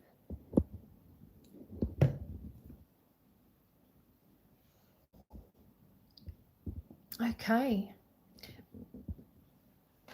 Are we ready for the taste test, my friends? Who have we still got here? No, Susan. Susan, my videos are edited to hide my messy cooking. Ah. Well, here's the thing. I mean, it's very hard to... I've got it all over my jumper. Sorry. It can be very hard to cook and do a live stream and stay neat all at the same time, because if I'm not doing a live stream, I would clean as I go. And I think many of us would probably do that. But when you're doing a live stream, those moments where you would generally be cleaning, you're reading the chat. So here's my little dish.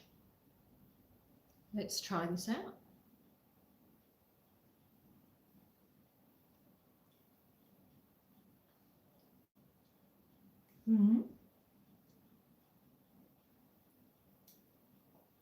Oh, yes. Yes. The first mouthful, I thought to myself, oh, I could do a little bit of salt. But the second mouthful, I think, no, it's actually okay.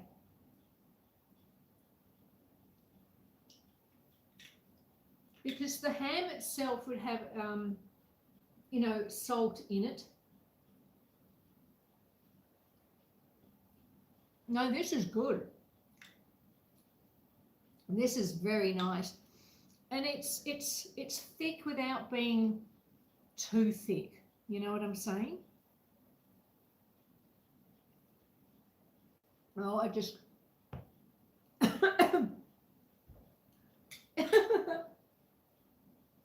hang on. I just got a peppercorn. But it's good. I do love my peppercorns. But yeah, it's a when you bite into one.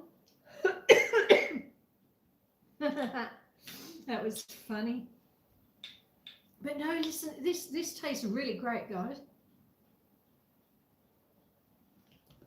I wish you could actually be here and have some with me. Muffins look great. It would go well with the soup, yes. Indiana Funny Farm says, hang on, I've lost it. Am I that far back? Uncle Bob is handy and he cooks too. Apparently he does. LV Catman. Hello, LV Catman. How are you, my friend? Yes, it's been a long life. We've been making soup. Are you well? And is it your 4th of July, LV Catman?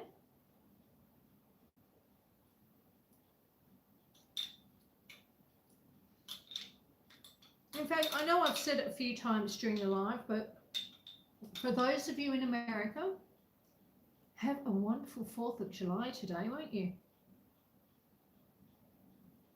This is great soup. I like adding a bit of smoked salt to mine. Oh, okay. Smoked salt. Katie, I don't think I've got any. I've got smoked paprika and I've got all different types of salt, but I don't have smoked salt. I'll have to look for some. Mike's Adventure Sparks is very nice. I've been here the whole time just editing a video and listening. Mike, thank you so much, my friend. That's what I tend to do too. I have the TV on in the evening and I run everyone's videos. Mike's and Debbie Sue's, Katie's lives sometimes. Is it rude to lick the... Doesn't matter, I'm doing it anyway. Yes, evening is a great time and I sit there and we have our dinner in front of the TV and we watch YouTube videos for hours and hours and hours and hours every single night. I'm sorry, I'm licking the bowl plane. I know it's not a good look. LV Catman says, I've been good. Glad to catch you live. Yes, this weekend with all the fireworks going on. Oh, you can smoke. Oh, okay. Oh, that's good to know, Katie. Thank you. Well, you know, everyone, I reckon we've done it. We have made Pea Ham Soup from scratch, right through to blending it, eating it, enjoying it. I'm glad you're here to enjoy it with me. Oh, you have 2 TVs going. You see, we only have the one television. So, no, I can't do that. I really enjoy that soup. That was lovely. But, my friends, not to rush things, but put it in a bowl and, hang on, put it in a bowl and well away from the heat, pretty much cold, smoke it. Okay, all right, Katie, I'll do that for sure, for sure. And use some smoking wood. Okay, I can do that. Definitely I can do that. Well, fun one. Susan says, Indiana Funny Farm. Thank you so much. I am going to start winding down the live because our 2.5 hour live has gone for almost 4 hours now. And I think it's high time that I let all of you go off and go to bed or do other things, depending on what time zone you're in.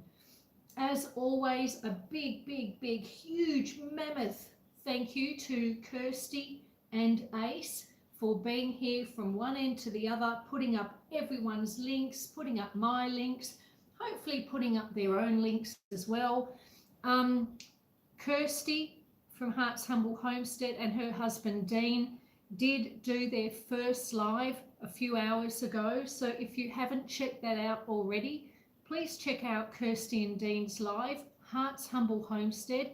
The link has been put up a few times already throughout the course of this live, but I'm sure someone's about to put it up again. Check them out. Wonderful people. So thank you to Kirsty and to Dean and to Ace. Thank you for everyone who has been here. This has been a mammoth live, and I know I always say I'm grateful for you guys for being here and taking out time from your day to sit and potter in the kitchen with me. So I really appreciate that, even more so because it was an extra long one. Have a wonderful day / evening. Have a wonderful 4th of July if you are in fact in the US of A. Have a great weekend. Sleep well. Take care. Stay safe. Spread kindness. Please hit the thumbs up button if you haven't already. That would be even better. Spread kindness, and of course, stay beautiful, my friends. I love you all very much. Thank you, thank you, thank you. And thank you for everyone for the super chats. I did get a few super chats come through today, so thank you for those as well. It's all greatly appreciated. And I will see you all again soon. Let me just make sure. Elvie Catman says, have a great weekend, Susan. Thank you, chat, says Kirsty. Ace, of course, has put up Kirsty's link for the live that she did. Thank you, thank you, thank you, thank you. Oh, we love you, Susan. I love you too, Katie. I love all of you so very much. And I'll see you again soon. Bye.